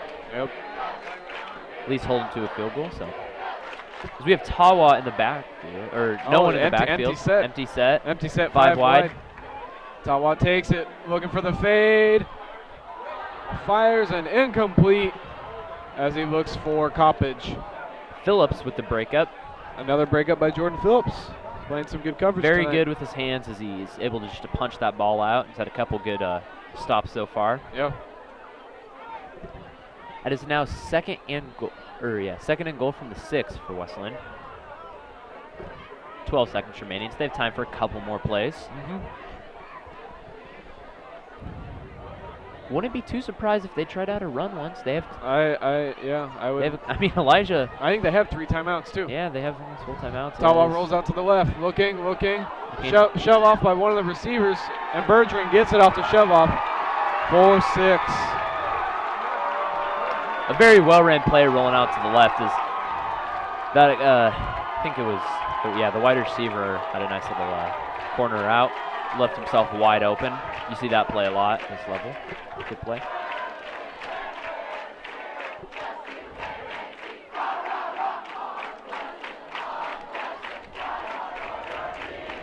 It's now 19-7 West Linn, hoping to tack on another point before half, make it 22-7.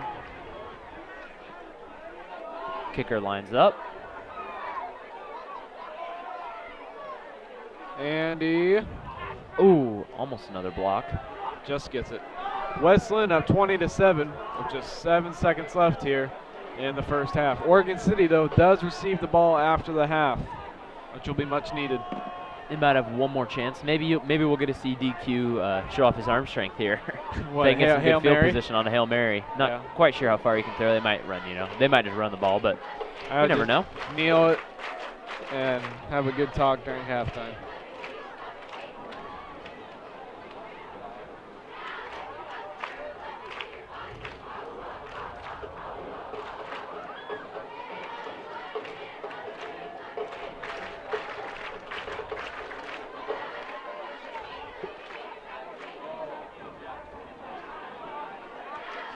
Yeah, I wouldn't be too surprised if Tawa gets a call from Shaw here in the next couple months. Yeah, I mean, or heading into next year. As I wouldn't be surprised too if he could be a 2-sport athlete. That's no problem. He could take the winter off. I think Keith Hogan, he might be a senior this year. Kevin Hogan is actually a redshirt junior. Oh, he's a redshirt junior. So he's a junior, but he redshirted twice. Yeah. Yeah, Kevin's still got a couple years, and then they have KJ Costello coming in next fall. And then Stanford is always pretty solid at quarterback. Oh, yeah. Of course. I mean, you look at some of those guys they produce. They do a squib kick. OC. Tyler Dye gets it, pitches to Bradford. As he gets a little bit of a hole. And looking for room to wiggle, and tries to reverse field. As that is the final play of the halftime. As West Linn takes the lead going into halftime, 20-7. Yep. OC is going to receive the ball to start the second half, hoping to be able to add some more points.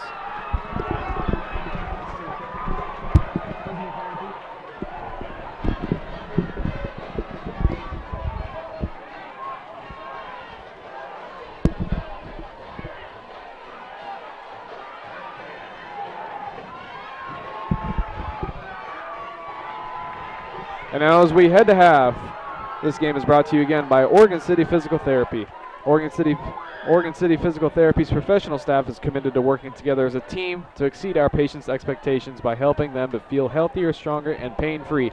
Give them a call at 503-655-4877 or visit them online at ocphysicaltherapy.com.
And we are live back here at Oregon City High School. I'm your host, Caden Freehoff, alongside me, color man Jacob Archer.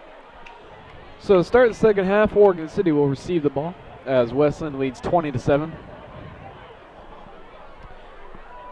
So far, Westland quarterback Tim Talwa, he's played really well.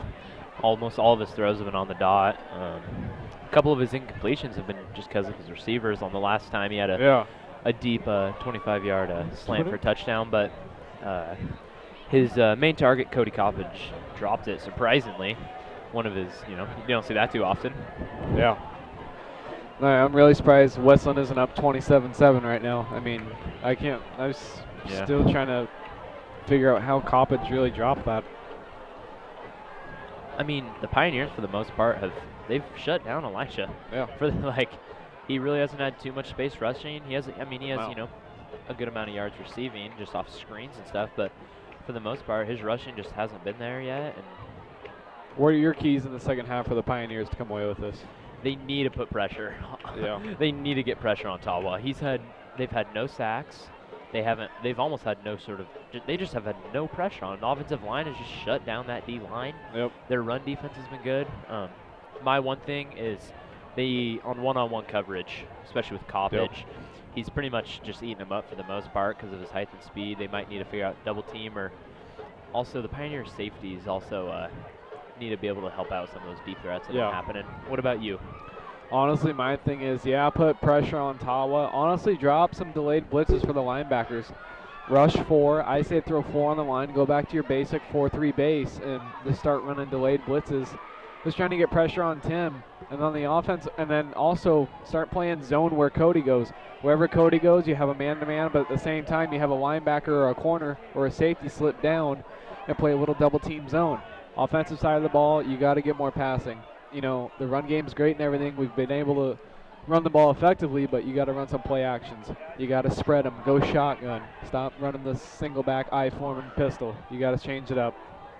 Yeah, the other thing is they're running 3-4, so you know they're only bringing 3 defenders, and they have 4 linebackers in coverage. But the thing is all of the throws are like out routes and stuff to the outside where the linebackers are totally irrelevant. I mean, you know how you know how you win the game. You got to score more points than the other team. Yeah, that's what Oregon City needs to do in the second half.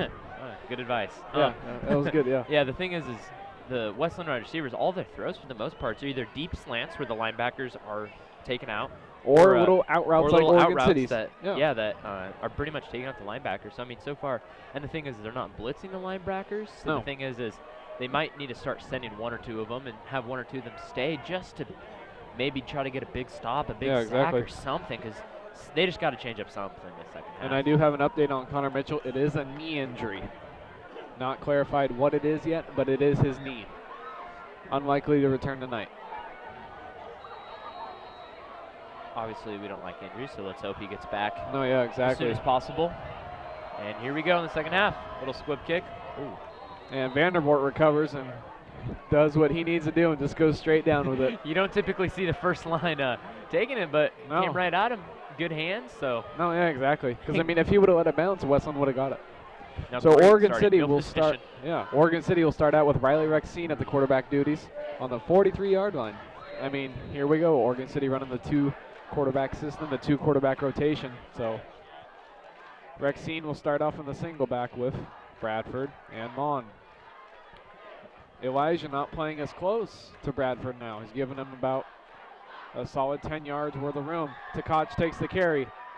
Daniel picks up a solid 7. This is a big time for Tkach because for the most part he had been splitting carries, but now, maybe he can prove himself as a big-time runner for the Pioneers. He's had some great runs tonight. He has had a lot of great runs, and Mitchell's kind of been bottled up this game, so maybe this is a great time for Tkach to maybe earn a couple extra carries a game, some extra playing time, and just step up and show what he is. And he's only a junior, so I mean next year he's probably going to be the starting back. Yeah, and I mean we don't know if Mitch is coming back. Yeah, exactly. So it's a great opportunity for Tkach right here. So we have Trayvon lined up on the outside. Yeah, now Molden's playing close to him. If he can just pass. Tkach again bounces the outside. Bradford gives him a decent block, and he gets the first down. Bradford kind of let go of that block early. Yep. But he didn't want to pick up a holding call. Yeah. Smart play by Trayvon. Definitely need to see more of Trayvon if Pioneers want to win this game, as he's just, for the most part, it's not that they've shut him down, it's just he just hasn't gotten the ball. Yeah. He's just one of those players that he just needs the ball in his hands 15 times a game because he can just make plays. Yeah. And a lot of his runs and stuff have just been bottled up in the backfield. Looks like Sam Mons holding his hamstring. Oh, yeah, cramps. Rexine out of the pistol. Tyler Dye in now. Looks Bradford. Oh, boy. You know what? He pulled the Dennis Lee. He telegraphed it. He took it. He didn't even take a 3-step drop. He took maybe 1 or 2 little hops. And it was stared down Bradford. And it was leaning backwards. Yeah. Tough throw off his back foot. That ball's going to. Well, I mean, if you're a D lineman, why put pressure on the line when you can just look up and just bat it down? Bat it down. There's definitely room for improvement with both of these quarterbacks. And going last year, they really coached up Tommy well. So as the season goes on, you think that they'll be able to. Yeah. And really I know it's the first game of year. Nobody's gonna throw a perfect game, but I mean fundamentals. Yeah, stuff like that you just shouldn't have to do. Molden backs off of Bradford. Bradford and Dye out. Tkach gets the carry, bounces around, and picks up another 4 or 5 yards. Another solid run by Tkach. That's what most of his gains have been. He hasn't had very many that have been bottled up. He's, for the most part, been able to at least get back, 3, 4, 5 yards. Which is all you can ask for in a power back. Yeah. 3rd and 3 now on the 36-yard line. Probably 4 down territory if they don't get it. I would have to think. You got to pass. Here's my thing. You got to pass. Honestly, line up Tanner Smith as a receiver. I mean, get him out there. I mean, it's only 2 possessions. And Tkach takes out the middle. And he will not get it. Oh, boy. Big decision on 4th and short here for the Pioneers. Oh, man. As they're on about the 34, and they have 1 yard to go. You'd like to think, maybe get a big momentum boost.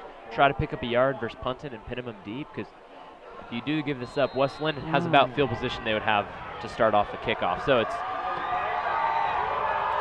as the West Linn side is roaring, hoping for a big stop on 4th and 1 for the Pioneers.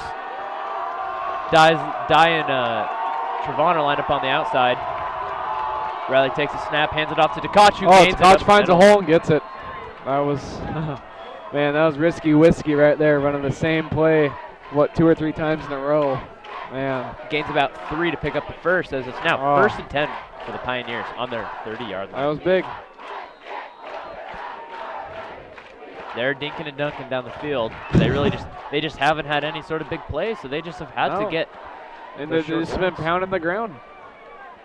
Interesting now, you got Tyler, Diane, you got Takachi, 2 guys who typically aren't, playing all that much. I mean, Takachi is, but 2 backups, as they are putting. Bradford, where was that throw going?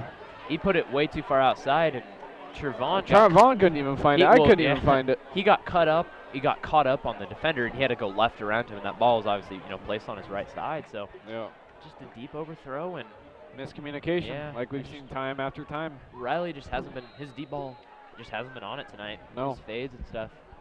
Obviously, they're hoping he can turn that around. Yeah. 2nd and 10. Now here for Rexine. 9:05 left. 3rd quarter on the 30. If they do something to Tyler Dye here, he just hasn't been involved, and they're not even thinking about West Linn it. Really. Bringing heat. Linebacker rush off the edge. Takachi takes it. Oh, Rexine has it on the read option. Tries to direct a block and maybe gets 3 yards, maybe 2. No, 5. It's a gain of about what appears to be 5, so now it's 3rd and 5 from the 25. He actually got that much. Wow. 8:40 remaining here in the 3rd quarter. West Linn's up 20-7 on the Pioneers. This is a throw situation. 3rd and 4. They're calling. Oh, the 6-yard gain. This is a throw situation. Honestly, run a basic slants. You run slant. Yeah, it's just tough because you don't have any. Sam Mon's not in, so you can't have him. But I mean, look at that room between Dye and the line. I mean, Tyler has all day to work.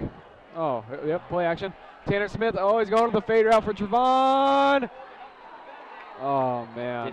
Not sure why they would go up for a long shot touchdown when it's 3rd and 4, and they just need to move the chains, because now, see, it's a 4th and down. Or, I mean, he had Smith, he had Dye, but they were all running the same routes, except Tanner was coming out of the tight end position running the post. See, I can understand if you throw one deep on 1st or 2nd down, because you got another couple more downs. But not 3rd. But not on 3rd and 4th. It's too big of a risk. Not on 3rd and 4th, especially, where that's a very reasonable amount to gain. Here we are again. Oregon City going for it now. 4th and 4. Last time they had a 4th and 1, they picked up 3. Big play for the Pioneers here, as they're really hoping to keep this momentum going forward. Because if they were to get stopped here, the momentum would definitely flip to West Linn.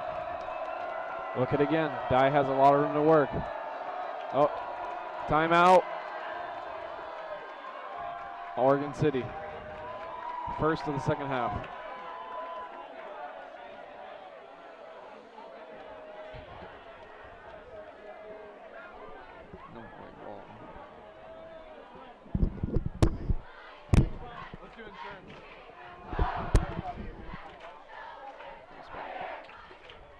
Thomas Beck, this is brought to you by Thomas Beck Insurance Agency. Supports Oregon City Athletics and is your place to go for auto, home, commercial, ranch, and farm insurance.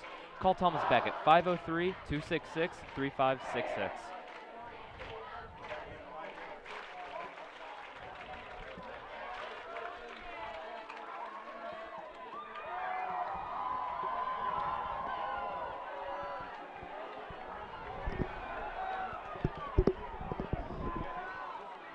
Big 4th and 4 play right here. So Oregon City has had a couple short yard runs. And the running is, a handoff to Takachi is definitely an option here. Not expected. But the thing is, the passing game just really hasn't been going.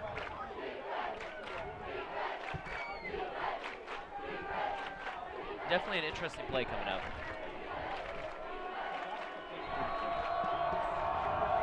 Fourth and 4, Sam on back out on the field. Rexine takes a snap. Play action. Oh, no, don't run. Turnover on downs. And a big loss Wow. Almost 18 yards. Rexine is down. Oh, boy. And the thing is I understand if he turns and tries to roll out, but the thing is he put his head down and was not turning around. He was just running straight backwards. Where sometimes you see that, you know, like a Mariota or a Manziel, and they spin around, and whatever, if they get sacked and they lose a couple yards. But on that one, he was just running straight backwards. You could just tell it wasn't going to be able to happen. West Linn has nothing but momentum right now. Oh, man.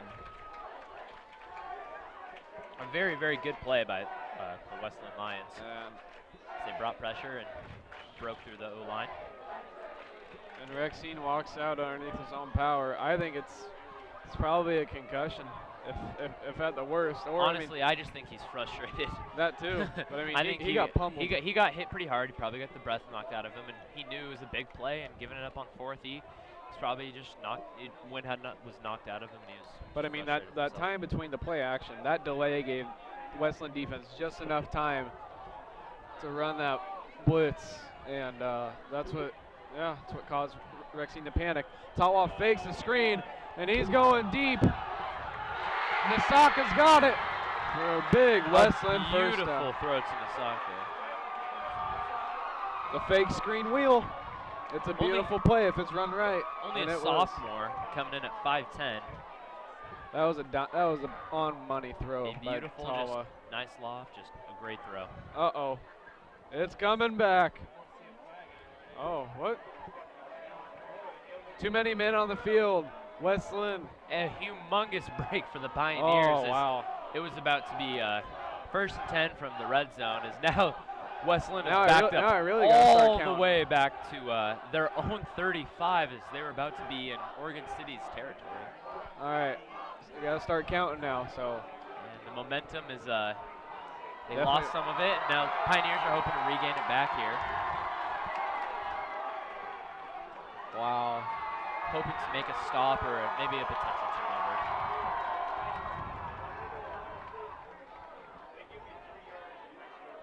It's 1st and 15 from the West Linn 35. Tawa in the gun. As there's another flag on the play.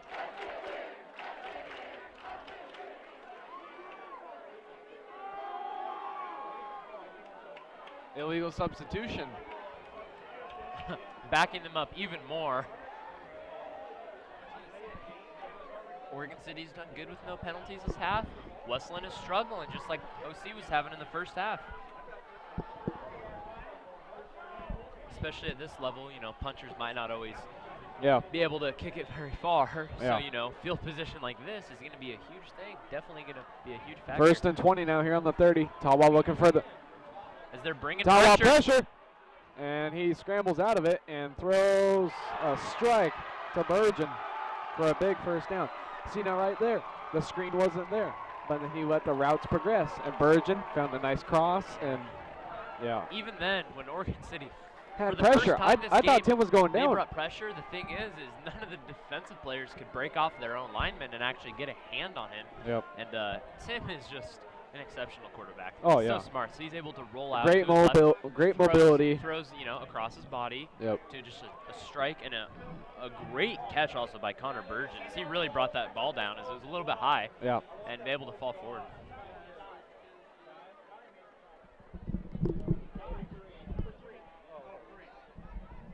As it is now 1st and 10 from the Oregon City 36. West Linn has possession up 20-7. Tawa takes it out of the gun. Progressing. Oh boy. Deep ball. Touchdown West Linn. A 36-yard dime. And watching that play live, Jordan Phillips had a play on that ball, but he stopped and thought he could turn around and intercept it, and he slowed down. If he had just stuck with it, he easily could have made a hand on it, but instead he thought, you know, maybe he could get a pick, and he turned around, and just a great catch. Tawa to number 81, Jake Meason. Another great throw by Tawa. Yeah. You think David Shaw is asking for his phone number about now? Huh? Probably, I would be. Man. Tawa is just, it's like a knife through butter. I mean, seriously. Oh man, I can't even think of an analogy. Oh, and it goes through the uprights. 27-7. Westland up big on Oregon City. As Westland now just carries all the momentum in this game, and Oregon City, quite frankly, just looks depleted on offense and depleted on defenses.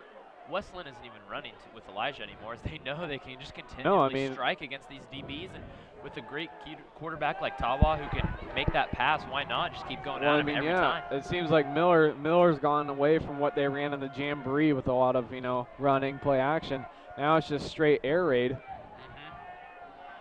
And with this inexperienced secondary for the Pioneers, especially this early on, it'll be a good learning experience for the rest of the year, but it's tough. It's a tough game right now for the Pioneers. For sure.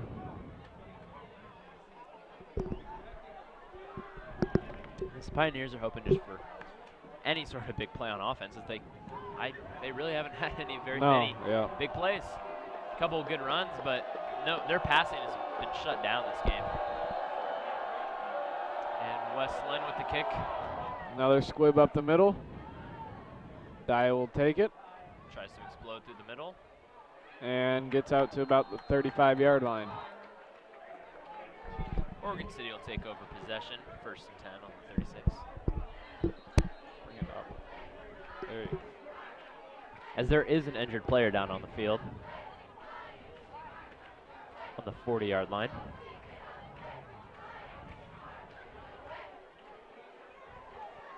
Can't quite tell who that is down right now.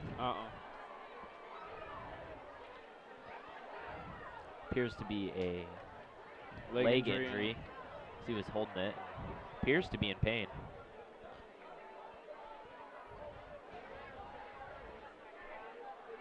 Yeah. He is being helped up. Number 44, that is Zach Huffstutter, a sophomore.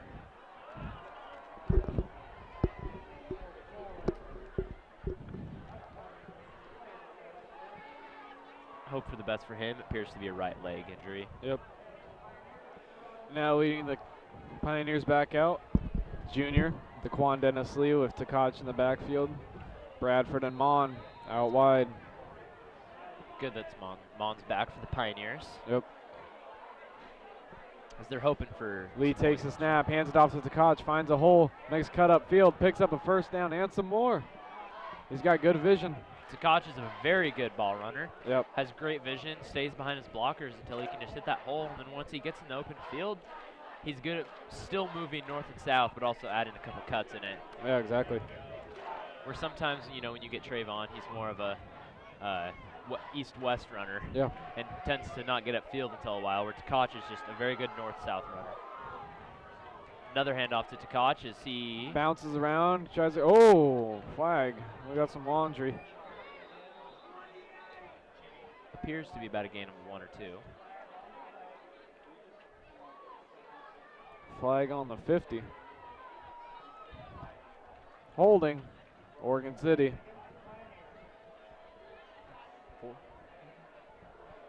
Might be 4 holdings now for the Pioneers. Yeah, that's at least 4. They just keep getting momentum, and then a big hole just keeps taking them back as they're just starting to get something going on offense, and now they have to be backed all the way up. So, and it's tough because their passing game is just not happening right now. Trevon just doesn't have a catch. Mon only has a couple, really, and a couple, that he just short little routes he broke off. So, obviously, against this Westland defense, you really have to get something going. Yep. Some sort of passing, because they can't keep running with Tkach all game. Now Oregon City will take over on the 40. 1st and 18 for Dennis Lee.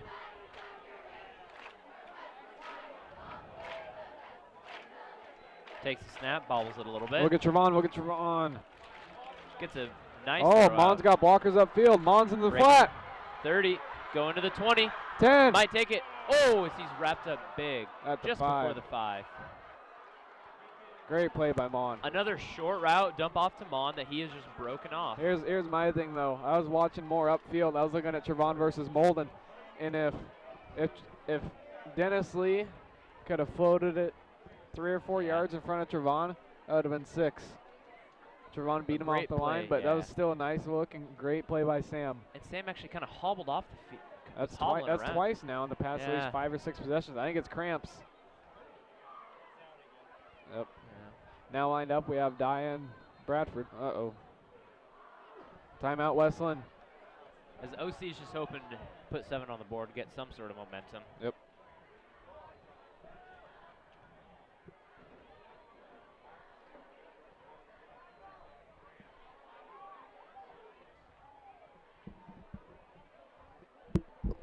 Physical therapy. It is 1st and goal for the Pioneers from the 7-yard line. And again, this game is brought to you by Oregon City Physical Therapy. Oregon City Physical Therapy's commitment is to provide the most professional, expert care and ensure a quick, comfortable recovery from injury or pain. They customize their treatment programs to meet the unique needs of each individual. Give them a call at 503-655-4877.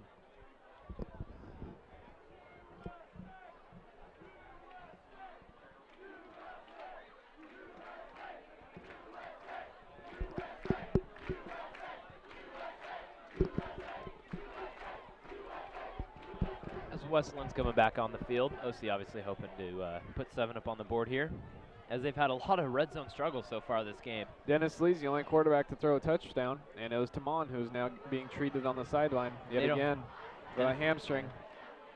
And So most of their red zone attempts have been fades, and they don't have any height in right now, so it'll be interesting to see what they do here. They'll probably run on first. hand off to Tkach, tries to bounce to the outside, and he is wrapped up. Surprise DQ, or Yeah, Lee maybe could have taken that and Yeah. had one defender to beat. He had the end zone, but it's his first game as varsity. Makes sense, just playing safe. Yep. Doesn't want to make any too big costly mistakes, but OC's got to get some sort of chance, take a risk on something to put up points. Yep.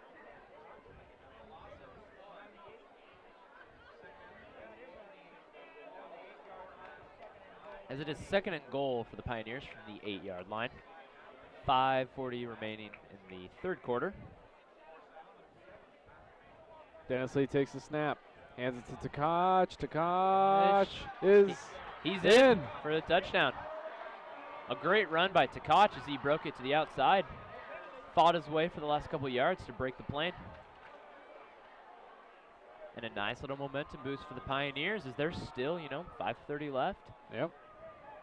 Down by 14 right now, maybe 13 if they make this extra point. So, there's still time. Oh, yeah, there's plenty of time. Their defense has got to figure out something, though. If their defense keeps playing that way, this game won't even stay this close for that much longer. Yep. So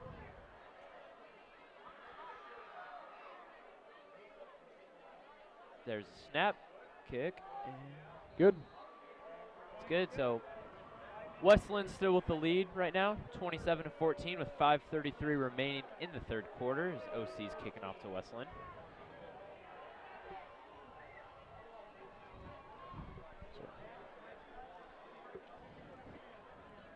I mean, even though OC scored on that last one, momentum you still have to feel like is with Westland just because of their offense. Yeah. The Pioneers just need a turnover. They had that, the fumble early in the game, but they couldn't capitalize off of. Yeah. So the Pioneers really, they just need a turnover or a big stop if they even want to give themselves a chance because, being down 14, they got to stop them somehow. Yeah, exactly.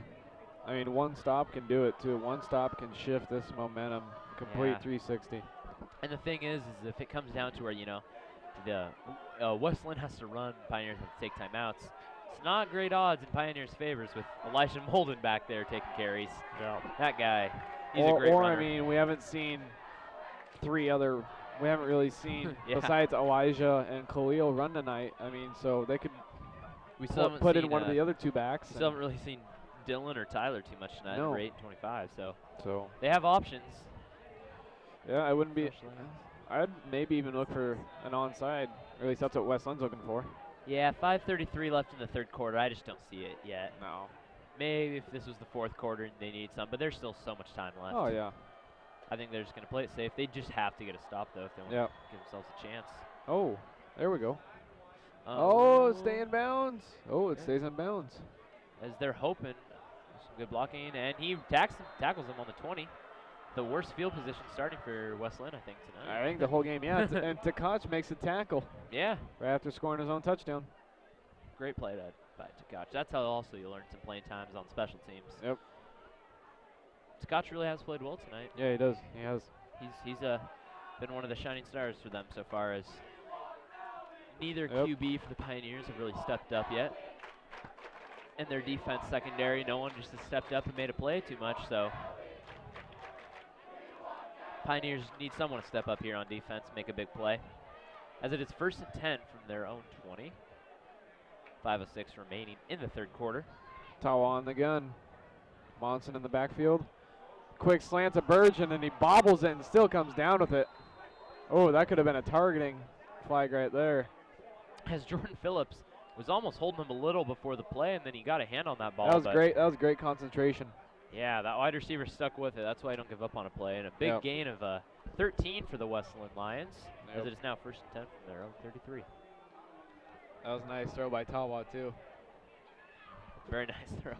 He can just fit it right in there, that little window. Yep. Get it right in their hands. I mean, he just ripped that thing.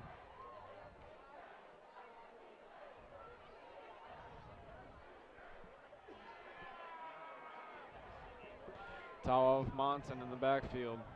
4 wide receivers. Tawa takes it. Play action to Monson. Looking, got all day in the pocket. Slant right over the middle for another big gain. That went to Austin Pisaka, wide receiver. And we got Laundry on the field. Yet another penalty flag on the field.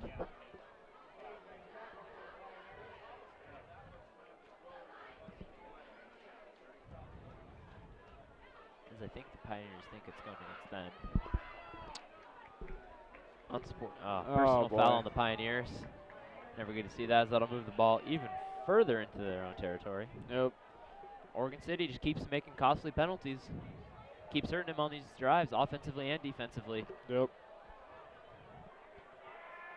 Now you have to think, with 4:36 left, down by 13, they gotta change up something, because Westland's got on the Oregon City 27. I mean, and the way Tawa has all day to throw in the pocket. Exactly. You think maybe just once they'll bring the house or something, just because they just can't keep bringing 3 or 4, because they just have so much time in the pocket. Tawa is great at going through his progressions and always now finds someone open. Swanson's just dropped to 3 guys and just trying to throw 8 into coverage, but not even that's working. Tawa's just too good. I mean, yeah, he's only got 3 guys. Oh, tip drill! Almost an interception. Yep. Well, at least that stops the clock. 4:15 now remaining in the third quarter. Oregon City still down a pair of touchdowns. Tawa's got all day to throw. I mean, he'll take a 2 or 3 step drop, make his progressions, or just focus in on one guy and attack. And he's got the arm strength, he's got the arm accuracy to do it.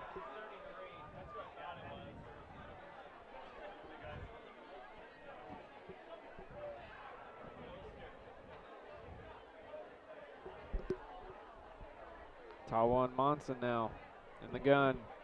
4 wide. Coppage hiding in the slot. Oh, no, he's going under center. Single back. Screen out to Coppage. Oh, he throws it! Wow. Westland came to play. Westland wants to keep that bridge. Oh, a great man. throw by Coppage. That was a great throw. Wow. Almost didn't even look great like throw by Coppage. First down and 3. Westland looking to almost put a nail in the coffin early. As Nyquist went up to the rest asking, he goes, did he throw that backwards? It almost didn't look like it. Yeah. Almost looked like he's got Coppage out wide. Tawa going under center for 2nd time tonight. Oh. Timeout Westland.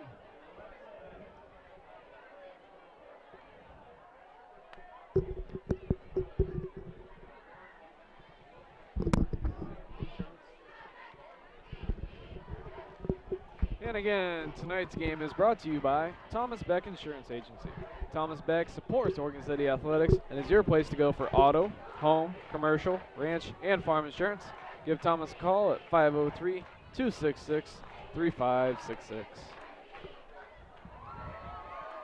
Westland's looking to put a nail in the coffin early in this game, Yep. Take a nice commanding 20-point lead here, which at this point of the game would be, with the struggles given to the Pioneers offense, be a tough wall to climb this late in the game. Pioneers obviously looking to hold them to may force a turnover holding the 3 here, but their defense has just been continually been taking a beating. And next week, West Lynn's at David Douglas, so that'll be a fun game. Yeah. Oregon City's at Lake Ridge next week in Lake. Tala looks like he's going to go under center for maybe the second time tonight. Still have Khalil in, which kind of surprising. We haven't seen Elijah too much the second half. No, just rest Elijah, save him for defense. Tawa hands it to Khalil, and Khalil is stuffed at the line. As there is a flag on the field. Oh boy. Flag. Something happened. A Pioneer player was knocked to the ground, so I'm not holding on the offense. So a nice break for Oregon Pioneers. City. Yeah. Tricky thing is even if they kick a field goal, I mean, it's still 2 possessions with 16, but definitely would still be a tough wall for them to climb.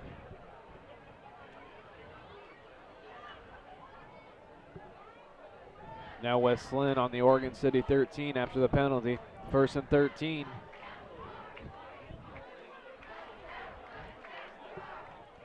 First and 12. All right, we're calling it 12, so that means he was on the 2.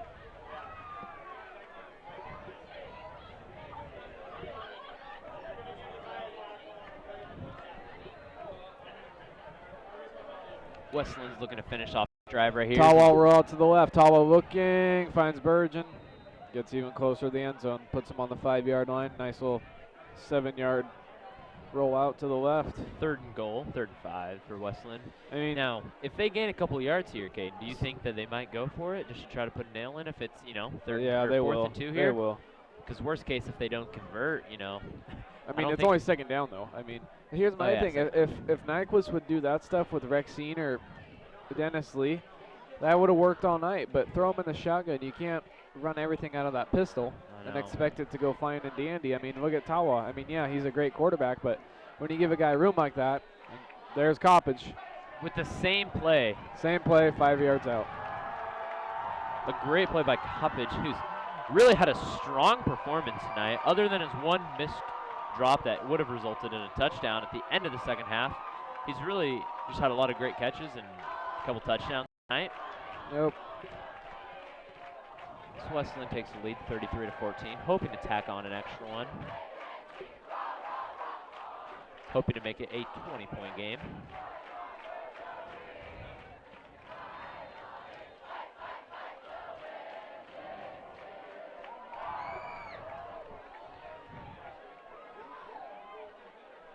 As he gets a great jump and, almost blocks that And it is kick. through the uprights. West Linn up 34-14.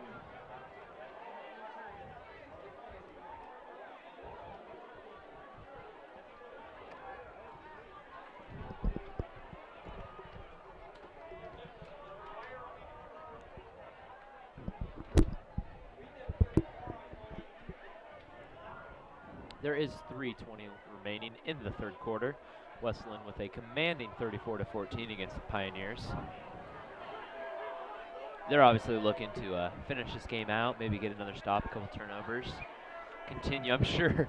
Yeah. I'm sure West Lynn's still looking to run up the score here, huh? Yep. Especially with this long rivalry, and some of these guys have played in this game for 4 years, and it's always a very competitive, very intense game. Yeah. I'm sure they're not, here to act for good sports. They probably just want to keep on scoring. So. Yep. West Linn getting ready for the kickoff. Bradford moves up as Dye stays back.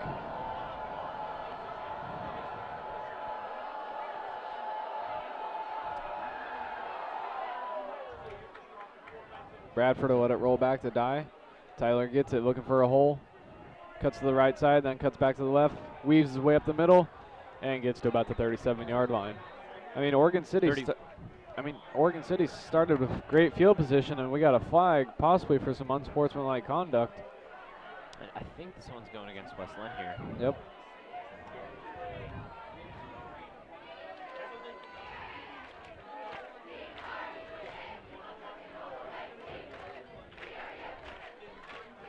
Still waiting for what the penalty is.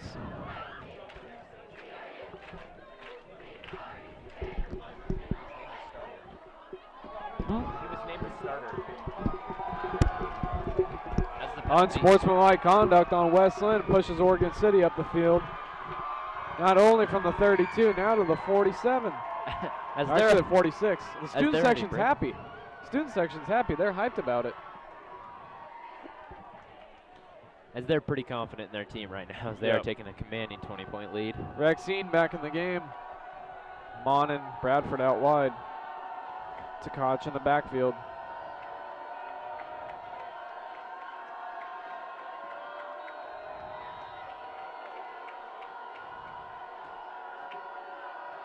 Takes it, hands it off to Tkach in the middle, who bounces it to the outside. And Tkach maybe gets one.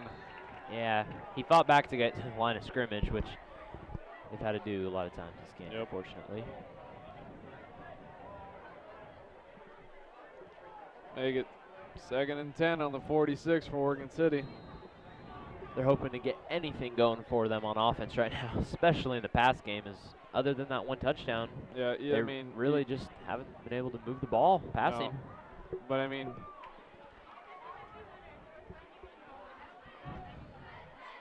here's the thing: you can't keep running the ball. It's not gonna work. Let Rexine throw, but you got to give his receivers better routes. There you go, like a quick one to Bradford. I think that's Trey's first catch of the night. And that was off a simple curl. A nice little, 5-yard gain, but yeah, that was a simple curl flat. But it's going to be tricky to win games when he really just hasn't had the ball in his hands very much, as he is probably by far and most the biggest, playmaker on the field right now. Yeah. You just need to find ways to get in his hands, and they've tried a couple times through the run, but honestly, the blocking just hasn't maybe been even put him at tailback. That would be an option too. You think just once they're just going to streak him and, hope for a big play. Oh, boy. Westland's bringing – oh, no, they only bring 4. Deep ball to Sam. Can't come down with it. Appears to, just kind of drop that. He had that ball almost. Well, I mean, and here's the thing. When Rexine throws it, he's trying to hit Sam in the hands, but he's throwing it to where all the DB has to do is put his hand right there between Sam and the ball. I mean, the matter of inches is the difference between a good and a great quarterback. Yeah. That's just the tricky thing is matter of inches is between where the defense can make a play and where he just can't. The wide receiver can just go up and grab that ball. And Oregon City will go for it on 4th and 5 on the Westland 49. Minute 46 remaining in the third quarter. Run that flat with Trevon. Westland's going to – Westland backs off pressure. Oh, that was a – wow. There appears to be a holding. Hey, there we go. There's some pass interference. Wow. I didn't know you could hold a guy out of bounds. As Trevon tried the double move. So that pass interference will give Oregon City a fresh set of downs.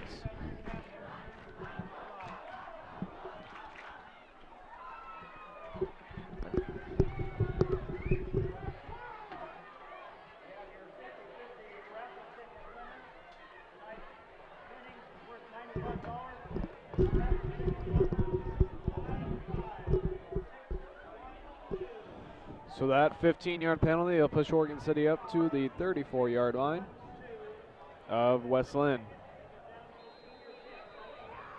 Rexine takes it, 3 wide. Hands it off to Koch. Looking for a hole. Picks up about 3 or 4 yards. And yet another flag on the field.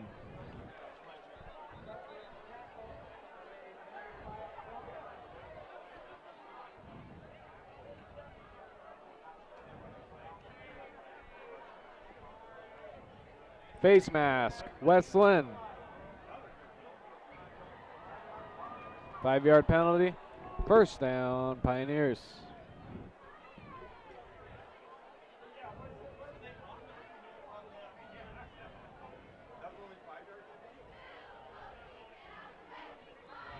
Oregon City now takes over on the 26 of West Linn.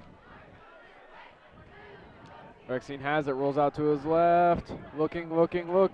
Forces it to Bradford, and he catches it. Need to do more of that where Trevon's just, open in midfield and they throw it up to him because Trevon is a good enough of athlete to go up and grab that, but they just haven't ran that as many times as they usually do.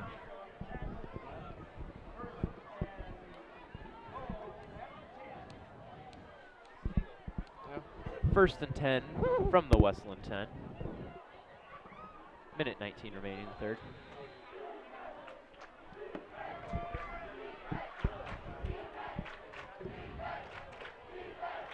Rexine hands it to Tkach on the stretch. Tkach weaves his way through, almost to the end zone.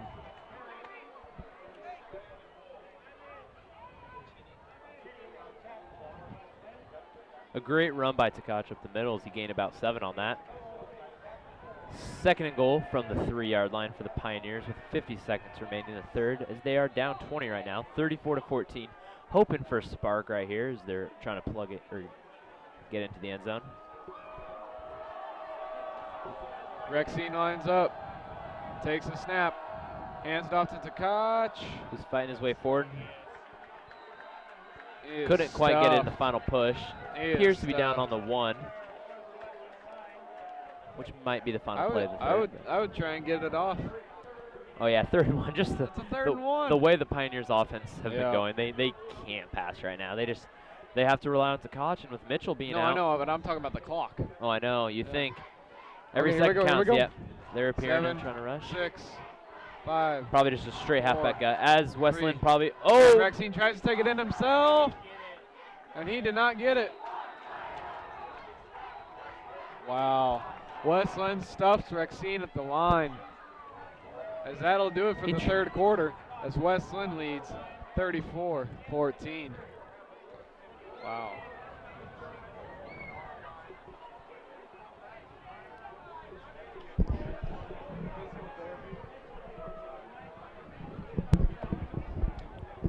This game is brought to you by Oregon City Physical Therapy's professional staff is committed to working together as a team to exceed our patients' expectations by helping them to feel healthier, stronger, and pain-free.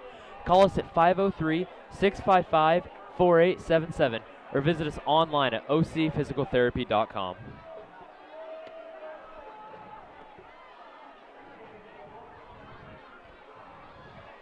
As it is 4th and goal now for the Pioneers from the 1-yard line.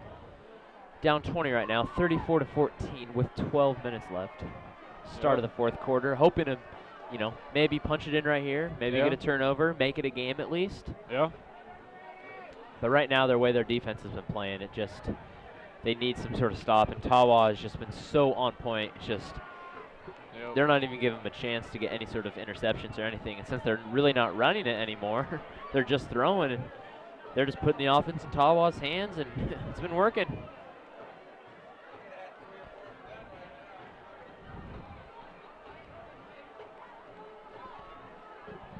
It's frustrating the way our passing game has been going.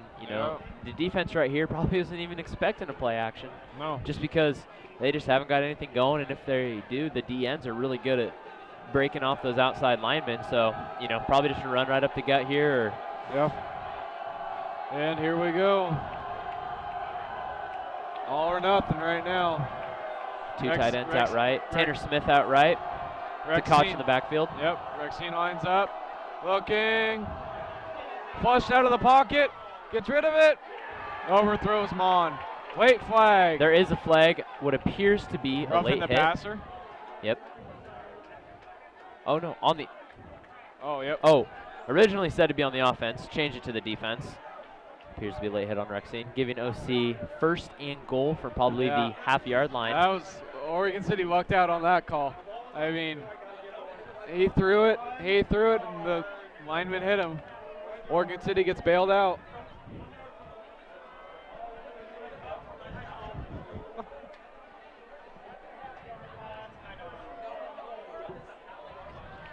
.11:54 remaining in the 4th quarter. Probably expecting a Tkach rushing touchdown right here. He's hoping to punch it in for his 2nd of the night. Well, it's a fresh set of downs. So they're running a pistol formation. That ref already has his flag out. Puts it away. Oregon City gets bailed out by the call. Fresh set of downs on the 1. Rexine gives it to Tkach, and he's in from a yard out. Fights his way up for his 2nd rushing touchdown of the night.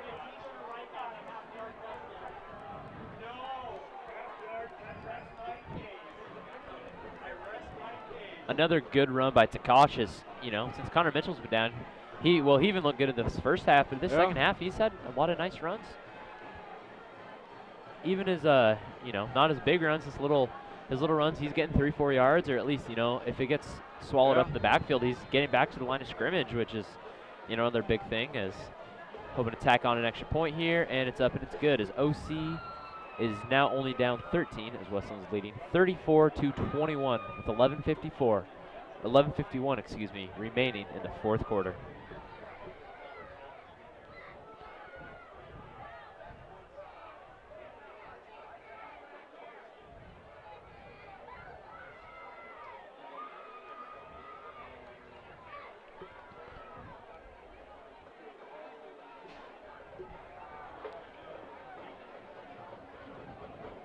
OC's getting ready to kick off here to Westland as, maybe expecting some blitzes or, bringing some pressures or dropping more guys back. I don't even know what to expect. Because they have to change up something. They're playing it safe. They're rushing 3 or 4, dropping 1 deep, but, it's just not working against Tawa. Tawa can pick that zone apart. He can find the receiver to beat him out of man. Well, when you got all day back there behind that brick wall, that's, Potential onside maybe here. 11:51 might just be a little too early. I would. You have nothing to lose at this point. Because, especially with the way they do squibs, it's either they're going to start out at the 50 or they're going to start at the 35. And if you start on the 50, at least it gives yourself a chance to get that ball. So. Yeah.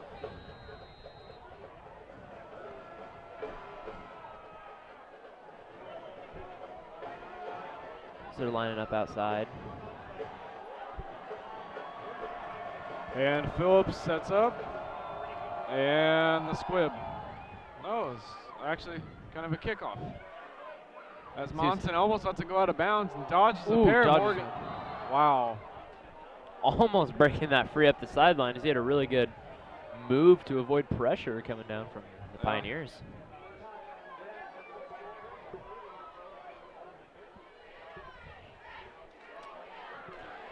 Tawa comes out.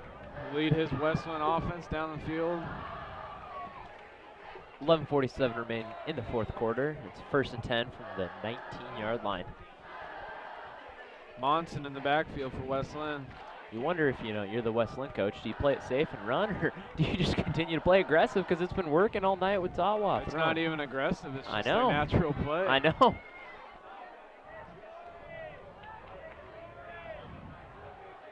Tawa looking, hits his flat, and that'll be a gain of roughly 4 or 5. Tawa is actually approaching almost 400 yards through the air tonight, and I believe he has 4 touchdowns passing too. Yep. So, just a great night. Just another night from Tim Tawa. Yeah. Launch himself up there with the elite quarterbacks if he already isn't. Yeah, in the state of state, maybe Sam Neuer in Beaverton, he's going to Colorado. Maybe put Tawa, maybe he'll. I'd put him in the top 5 at least. Tawa play action, but Monson, he's got all sorts of time. A wobbly throw to Burgeon. And the Oregon City defensive back just watches him jump and get it. Now Tawa well over 400 yards now, and you have to think if they keep scoring like this, maybe he puts up 500. He might, if he has a couple games like this, he could be leading some leading the state in passing with a game like this, especially after week 1, 4 touchdowns and approaching 500 yards through the air against a young, inexperienced Pioneer defense. Yep. He truly just looks like a veteran. Comfortable, cool out there, collected, smart decision making. Tawa rolls to his left now. He's in a rhythm. Hits Nissen, and he works his way up the sideline for another Westland first down. As Jordan Phillips missed that tackle to wrap him up behind the first down mark. A lot of missed tackles for the Pioneers. Definitely something they're going to have to be improving on as they are moving to play at Lake Ridge next week. Yep. They definitely have lots of things to improve, but they're things that definitely can be improved, like tackling, wrapping up, stuff like that.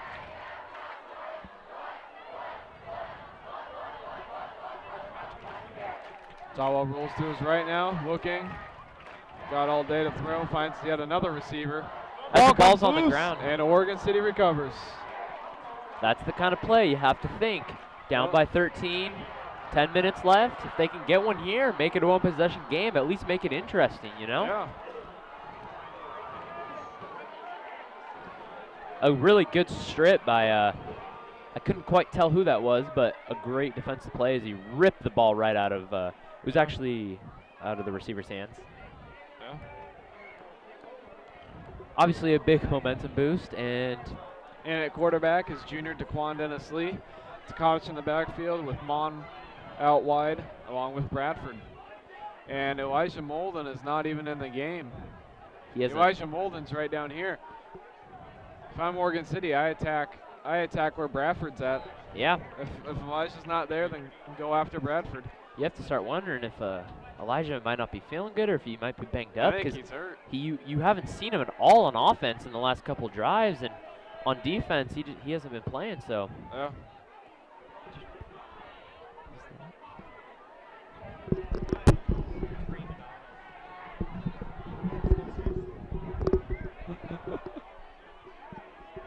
Dennis Lee now taking it from shotgun or pistol, excuse me. Pistol. Play action. Looking. We got Bradford wide open downfield. And there he goes. He gets all the way down to the 30-yard line. A huge play. A 44-yard dime from Dennis Lee to Bradford. That's the kind of play Oregon City needs. They can do a few more of that. They're right back in this ball game. Riley just hasn't given that kind of production tonight. No, at QB. And that was a great. It was a play great action. throw. He led Trevon, so Trevon could catch it and keep running. And it was accurate. He stood straight in the pocket. He didn't move anywhere. Yep. He stood straight up, took a nice little 2-3 step drop, and made the throw he needed to make. Where Riley's feet. And here comes the Tkach. Late handoff. He picks up a few. But what were you saying? The thing is with Riley, his feet are moving, and then he's having to throw on the run, which obviously is a lot harder. Where Daquan Dennis Lee has just stood in the pocket, comfortable. He isn't, worried about backside. His feet have stayed in place, and he just can plant and make great throws. So, I mean, and the thing with Riley is, too, every time he gets the ball, and if it's an actual passing situation, he has to route. He can't stand straight in the pocket. Where DQ, DQ has no problem. Pocket, but he also has the mobility to get out of the pocket. Play action again, double move, Bradford, looking for Mon. Incomplete. Oh, man, that was a good-looking throw from Dennis Lee. That was a very good-looking throw. As Dennis Lee has had a lot of good deep throws on plays. Wow. Put it just a little too far outside, but he had Bradford. It was either Bradford on the double move, but then he had an advantage on Mon over here. But it was a pretty good throw because you can't put that short because the defensive back just has to turn around and grab that. Yeah. So at least he put it where Mon could have caught it, and the D-back couldn't. But it was just a little bit too far. Yep. Now 3rd down and 9 on the 32.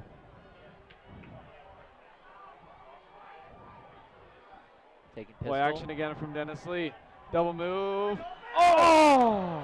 As there were some pressure on DQ, but he was still able to get a throw off just a little bit too hard, just right outside of his hands. Dennis Lee misses a wide open Bremen Oster. Oh, man, that hurts. That could have been 6. Here we go, 4th and 9 for the Pioneers on the Westland's 32. As Oregon City really has had a pretty good drive so far. Some nice passes they just haven't been able to execute. This is big. This is big. If they don't get this, this could be it for Oregon City. As they have no Sam Mon in right now. Dennis Lee takes it. Play action again, looking for Bradford. He's got him on the hitch. Looking. Oh, and he gets hit from behind. Fumble. Ball came loose. Doesn't matter. Westland's ball. And yet again, Dennis Lee rolling to his receiver, but he telegraphed it. Yeah, but there was no one open on that one. There was no one, no. He almost had to.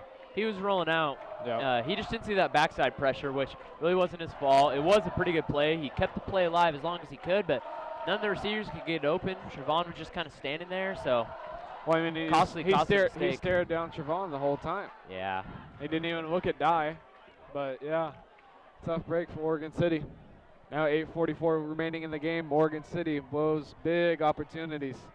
Could have been 6 on the play before that 4th down. A costly fumble and a turnover on downs will definitely cost them. Talbot takes over in the pistol. Play action rollout. That's Burgeon wide open. Oh, no. As he just overthrows him, though. Oh, man. Just overthrows Connor Burgeon. He had a man beat, but kind of thrown off his back foot. It was a difficult throw. But still, that was pretty close. Yeah, it was about a 35-yard throw, which is, not easy, especially rolling out across your body, back foot. Receiver almost had the wheels to get it, but just came up short. Yeah, that would have been the dagger right there.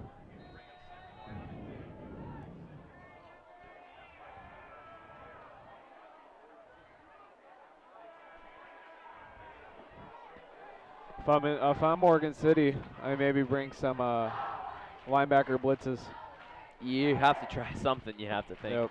When their only break has been a fumble, I'm not sure if that'll happen again.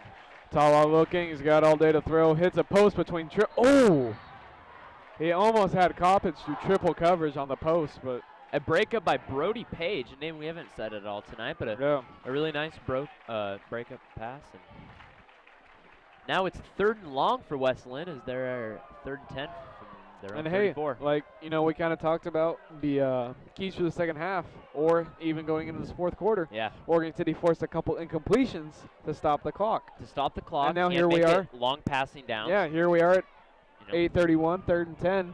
I mean, Oregon City's got a shot.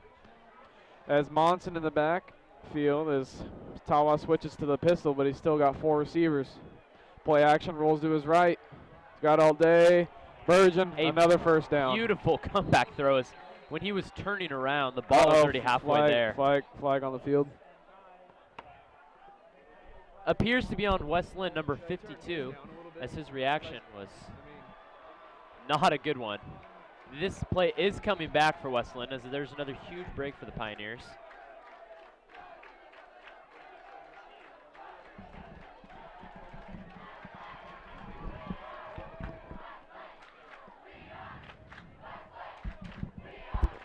A huge break for the Pioneers. Very big break. And it is now. Very big break.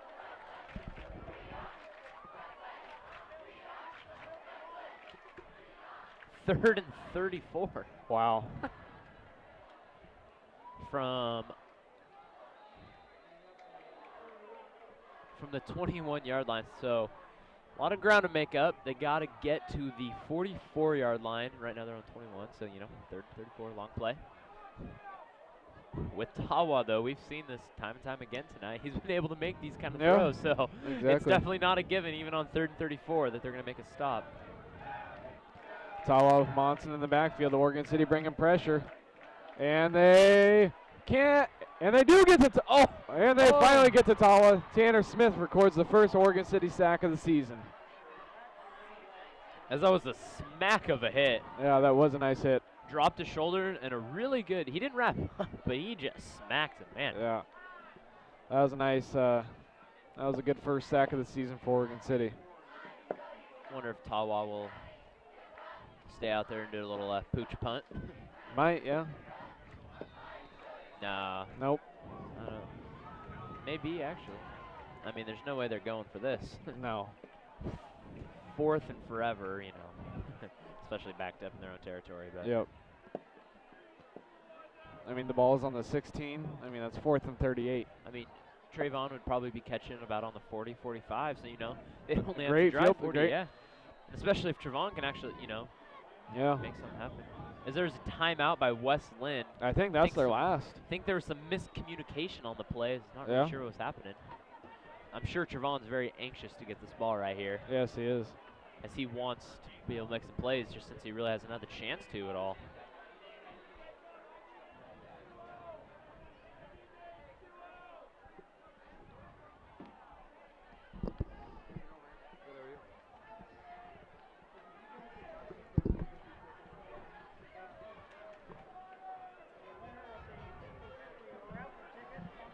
As it's 4 and 28 right now for West Linn.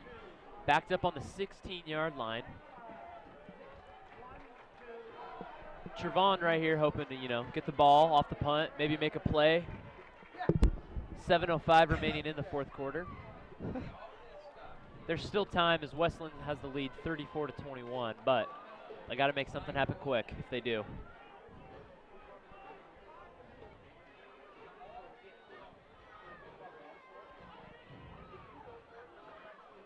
And as Elijah Molden is still down on the Westland sideline, hasn't played almost at all the second half, if any, I don't think. Some sort of injury, maybe even a concussion. You have to think, you know. Oh, Tawa will punt. Little pooch punt here. Yep. This will be pretty hard to track down and catch for Trevon. This will be interesting. These things spin weird, so, you know. Yep.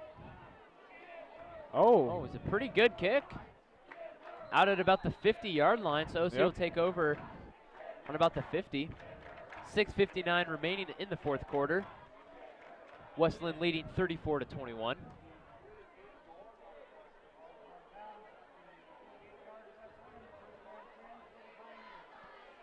As they mark that ball down at Westland 48.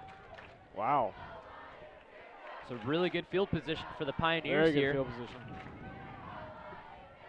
As they have a shot, and you'd probably expect Riley Rexine back into the game for Oregon City. You'd probably expect them to take a couple shots here. Just need to try to get a quick score to give themselves a chance to get the ball back. So 6:59 remaining here in the game. Rexine rolls to his right. He's got Bradford in the flat, hits him for a solid 4 or 5 yard gain. Honestly, if I'm Oregon City, I'd try and maybe run some up-tempo pistol. It's all right, though. You know, they gained about 6 yards. They got the ball out of bounds, stop the clock, give themselves a chance to, you know, keep on. Yeah, I'm surprised Nyquist didn't go with Dennis Lee after that last drive. I know, but he's sticking to the back and forth, I guess. He's sticking to the rotation. Sticking to the game plan. Rexine with Tkach again in the backfield. He's got Tanner Smith to his right, Mon and Bradford stacked up to his left. Westland bringing 4. Rexine takes it, looks left. Ooh, tries to escape and gets wrapped up at the 50-yard line for Rexine. That'll be a 7-yard loss. 3rd and 12 coming up for Oregon City. That's tough. I am pretty surprised by Nyquist's decision to put Rexine back in the game.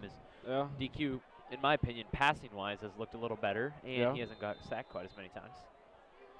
As you're probably expecting, you know, a deep pass to Mon or Trevon here just to try to get something going for the Pioneers, as they really do just need a spark with 6:17 remaining. And you know, we haven't seen any shotgun from the Pioneers all night. No. It's either under center or it's pistol. As Rexine takes the snap, looking, he's got Bradford on the double move. Tries to escape and is wrapped up again. Sacked again. At Oregon City's 44-yard line. So another big loss for the Pioneers here. Now it's 6-yard loss, 4th and 18 for Oregon City. And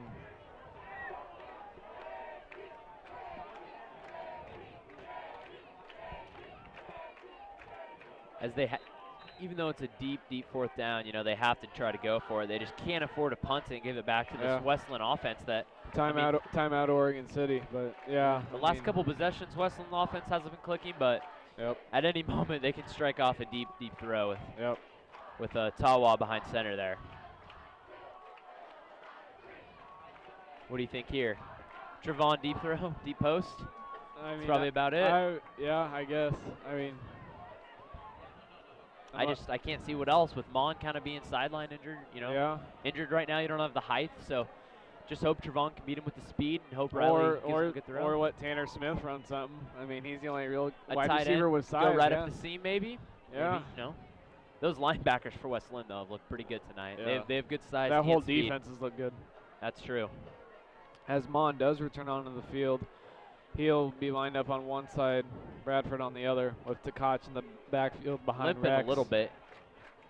My hamstring's been bothering him. You know, though, he'll give it his all here on this play. Try to go up and make a play.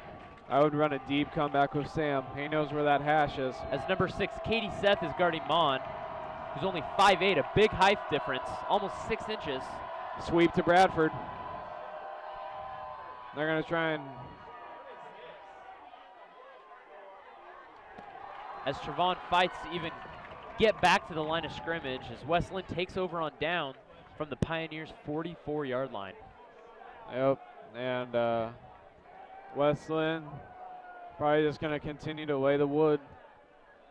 As there's 5:27 remaining in the fourth quarter.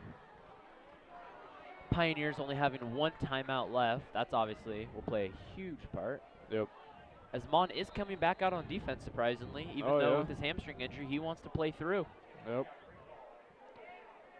As Elijah Molden is still on the sideline. So Must have been a concussion. Sloan and Phillips as the corners, and 4 linebackers, 3 bunched, and 1 spread out wide, Kiave Dennis Lee.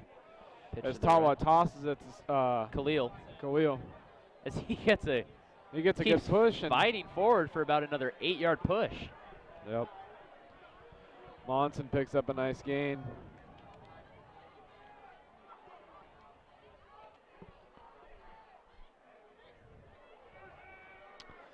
Now roughly 5 minutes remaining. 2nd down and 2.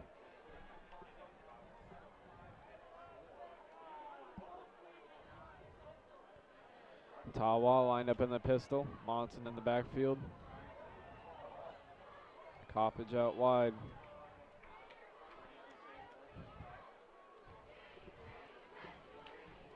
.440 remaining left in the 4th quarter. West Linn with a nice 34-21 lead. Handoff to Elijah up the middle. Tries to find a hole and hand off to Monson. Or Monson, excuse me. Oh, yeah, it's all right. It looks like 3rd down and about 1. You'd expect just the way they've been able to at least get a couple yards of carry. You know, they just pound this one up the middle. They're just gonna milk the clock. Pioneers just nothing left really to do on no, defense. They just can't stop. Too many blown opportunities and not enough risk taken in some areas. Jesus. What was that?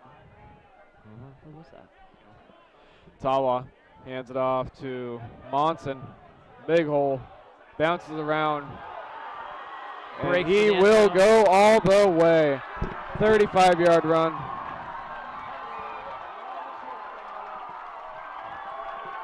Monson takes up the middle, weaves his way through the entire defense. As they do put the nail in the coffin against this Pioneer team.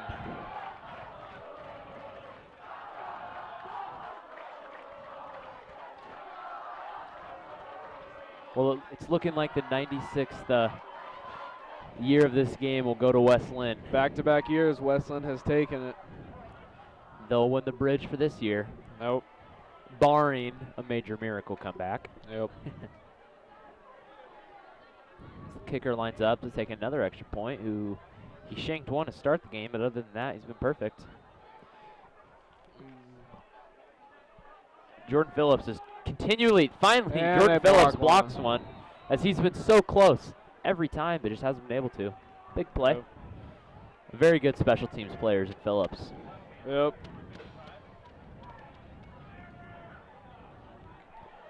As West Linn will be kicking off at the 40 to the Pioneers, up 40-21 with 3:35 remaining in the 4th quarter. Yeah, you know, there's a lot you can take from this game, but at the same time, you have to, and especially high school sports, it's so hard to dwell. It's natural to dwell over a loss, especially with a powerhouse program like Oregon City. But in high school sports, especially, you have to live to forget. Tomorrow's a new day. And you just got to improve on getting better each day. That would be my mindset if I was Nyquist and trying to preach to my guys. But at the same time, he and the offensive coordinator have to be calling better plays, and they have to figure out this quarterback situation. This 2-man rotation will not work all year. You got to set yourself on one guy. I really do honestly think that I think Dennis Lee's proven himself that he can lead this team the rest of the season. So yeah, and definitely since this now being a non-conference game at least, with so many teams making the playoffs, you just got to have the mindset of winning the conference now. Yeah. I mean, they have a couple more non-conference games, but then you just got to be focused on going in. Oh, wow. And Dennis Lee muffs the kickoff return, and then he picks it up and takes it. And that was a pretty good return for a linebacker. Takes all the way to the 35-yard line.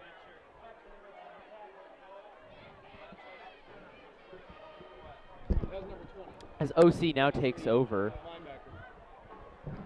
on what appears to be the 35-yard line. 1st and 10. As 3:24 remaining Dennis, in the 4th quarter. as little brother to Kiave Dennis Lee, who just took the kickoff return, Daquan Dennis Lee will take back over the quarterback helm. It'll be interesting to see what he does here. This is a great chance for him if he really wants to get that starter job to go out there and prove it to Nyquist, an offensive coordinator. Well, I mean, they also have to give him the plays for him to be able to do that also. And I'm sure they'll do that as he hits. a really good throw, but just a not very likely drop by Sam Mon. Yep. I'm sure he's but banked also, up. But also, he can't lock his eyes on one receiver. The whole time he was turned, waiting. As soon as he broke, he hit him, but the whole time he telegraphed that pass from start to finish. Yep. And especially in high school, when you have, well, I mean, when you're playing a commit that's going to Oregon State lined up on the other side, you can't just lock on because Trevon is quick enough that he may, if he locks on to Sam, Trevon may be bursting down that sideline wide open. So. Yeah, exactly. Or, I mean, when you're playing against really competitive 6A teams week after week, like pass interference on West Linn will be called, but there's 2 flags on the field. Getting back to the point, when you're playing powerhouse teams like this on this Oregon City schedule, you're going to have really good secondaries each and every week. So, I mean, you got to come up with better routes. You got to come up with better plays, shorter passes to get your quarterback comfortable. And especially at the high school level, yeah, you can just get guys that are super athletic and they just stick out there. Maybe they're not the best cornerbacks, but they're darn quick enough. Yeah. They're darn quick enough to cover and make a play.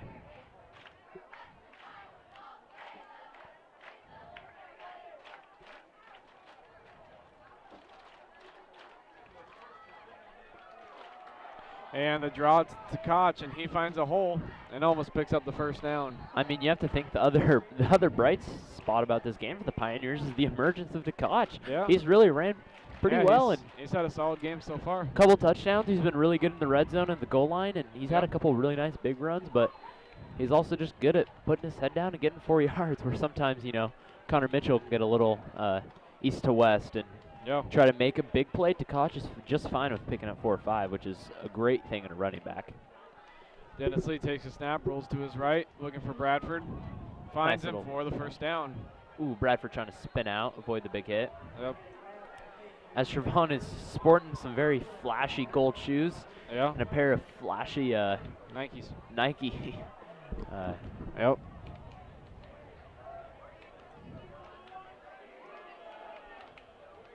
Sam Mon continues to hobble out there, but he'll still give it his all.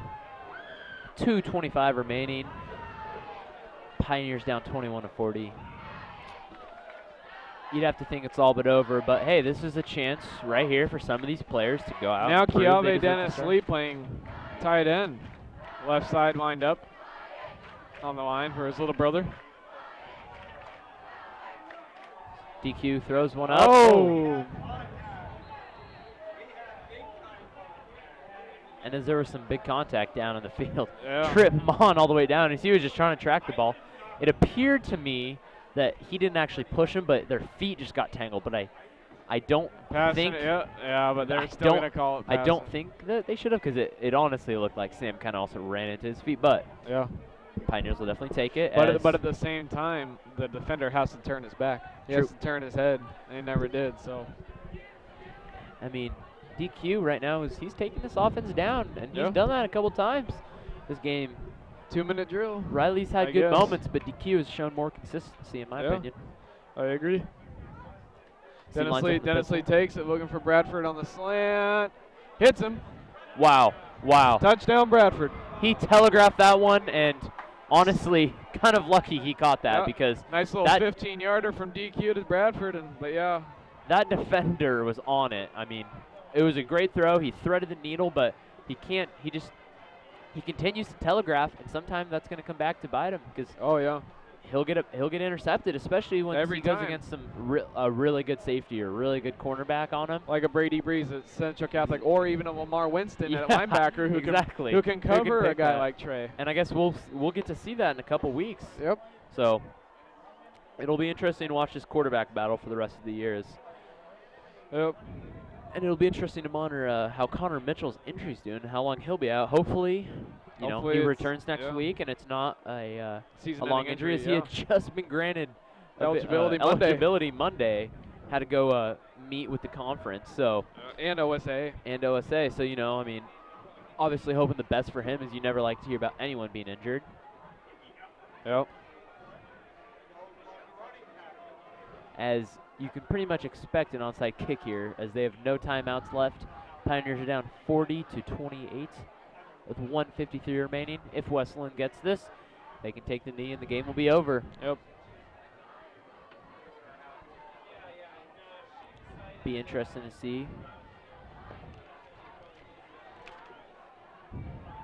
how Phillips handles this.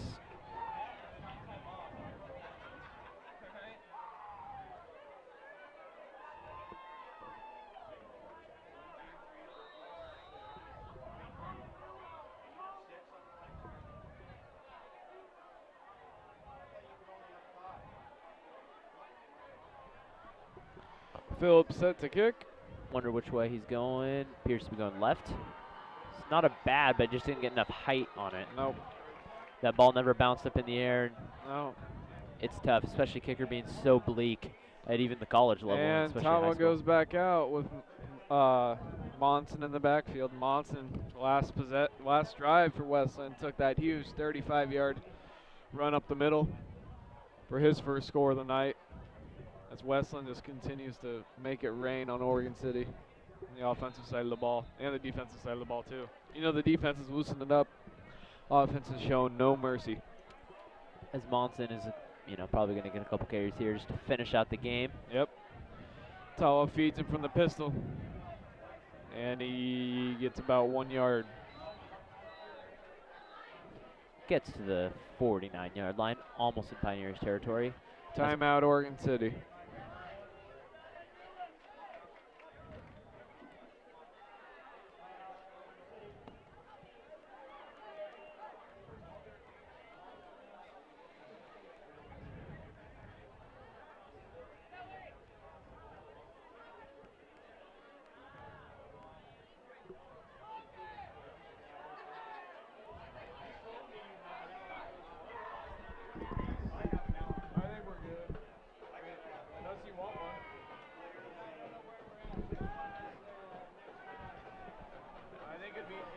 I'll do insurance.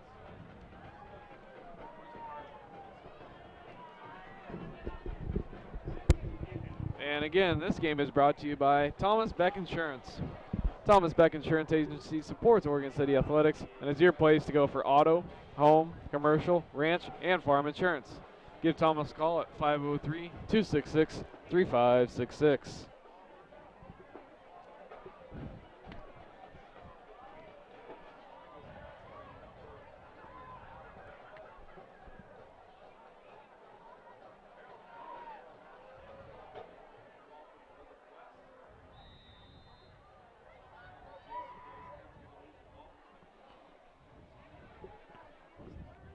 Tawa working out of the gun, 4 wide. Feeds it to Monson, and he will spin his way to pick up maybe another yard.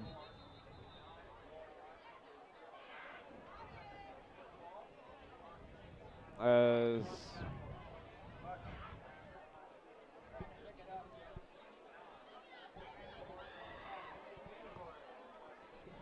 West Linn will waltz their way 1:20 remaining in the fourth.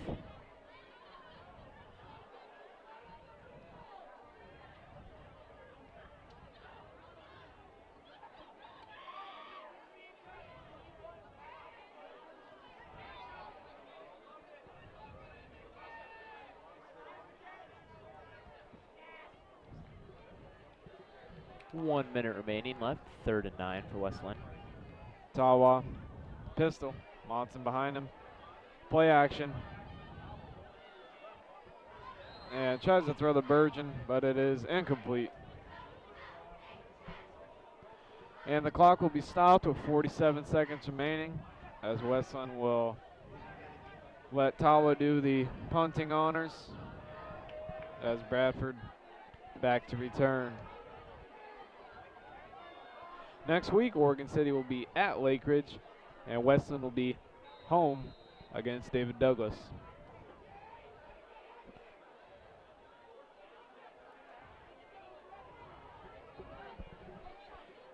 As Tawa's out to do another pooch punt. Yep.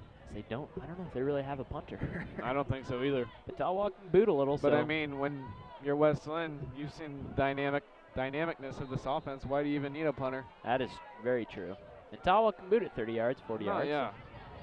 High pooch punt. And Bradford will watch this one sail out of bounds at roughly the 25-yard line.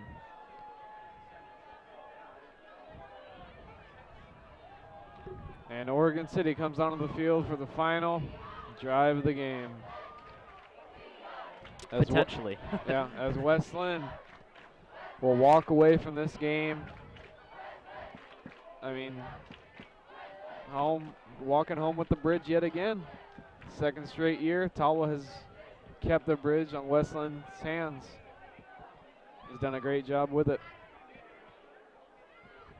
He's really truly shown why he's a top elite quarterback in the state of Oregon.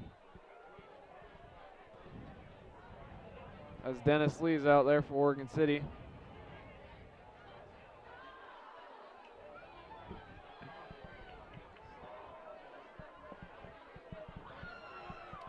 So he's looking to pass. He's got a man.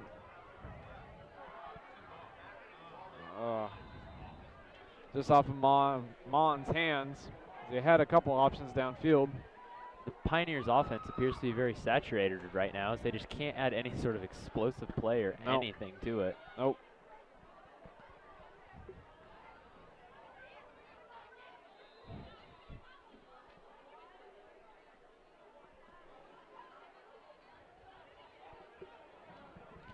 It is 2nd and 10 for the Pioneers from the 26-yard line with 33 seconds remaining in the fourth quarter.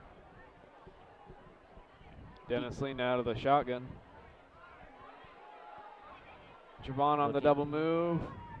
DQ being flushed out of the pocket, and he will be sacked. Now as the seconds tick down, Oregon City, a lot to do in the next week, but there's a lot of room for improvement. There's each week. It's true. With what appears to be the final play of the game. Yep. 3rd and 8 for the Pioneers. Takes it.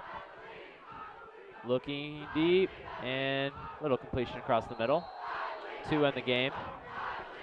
And that's the ball game, folks. I am your host, Caden Freehoff, alongside me, Jacob Archer. Thank you for tuning in as West Linn claims the bridge yet for the 2nd year in a row, 40-28.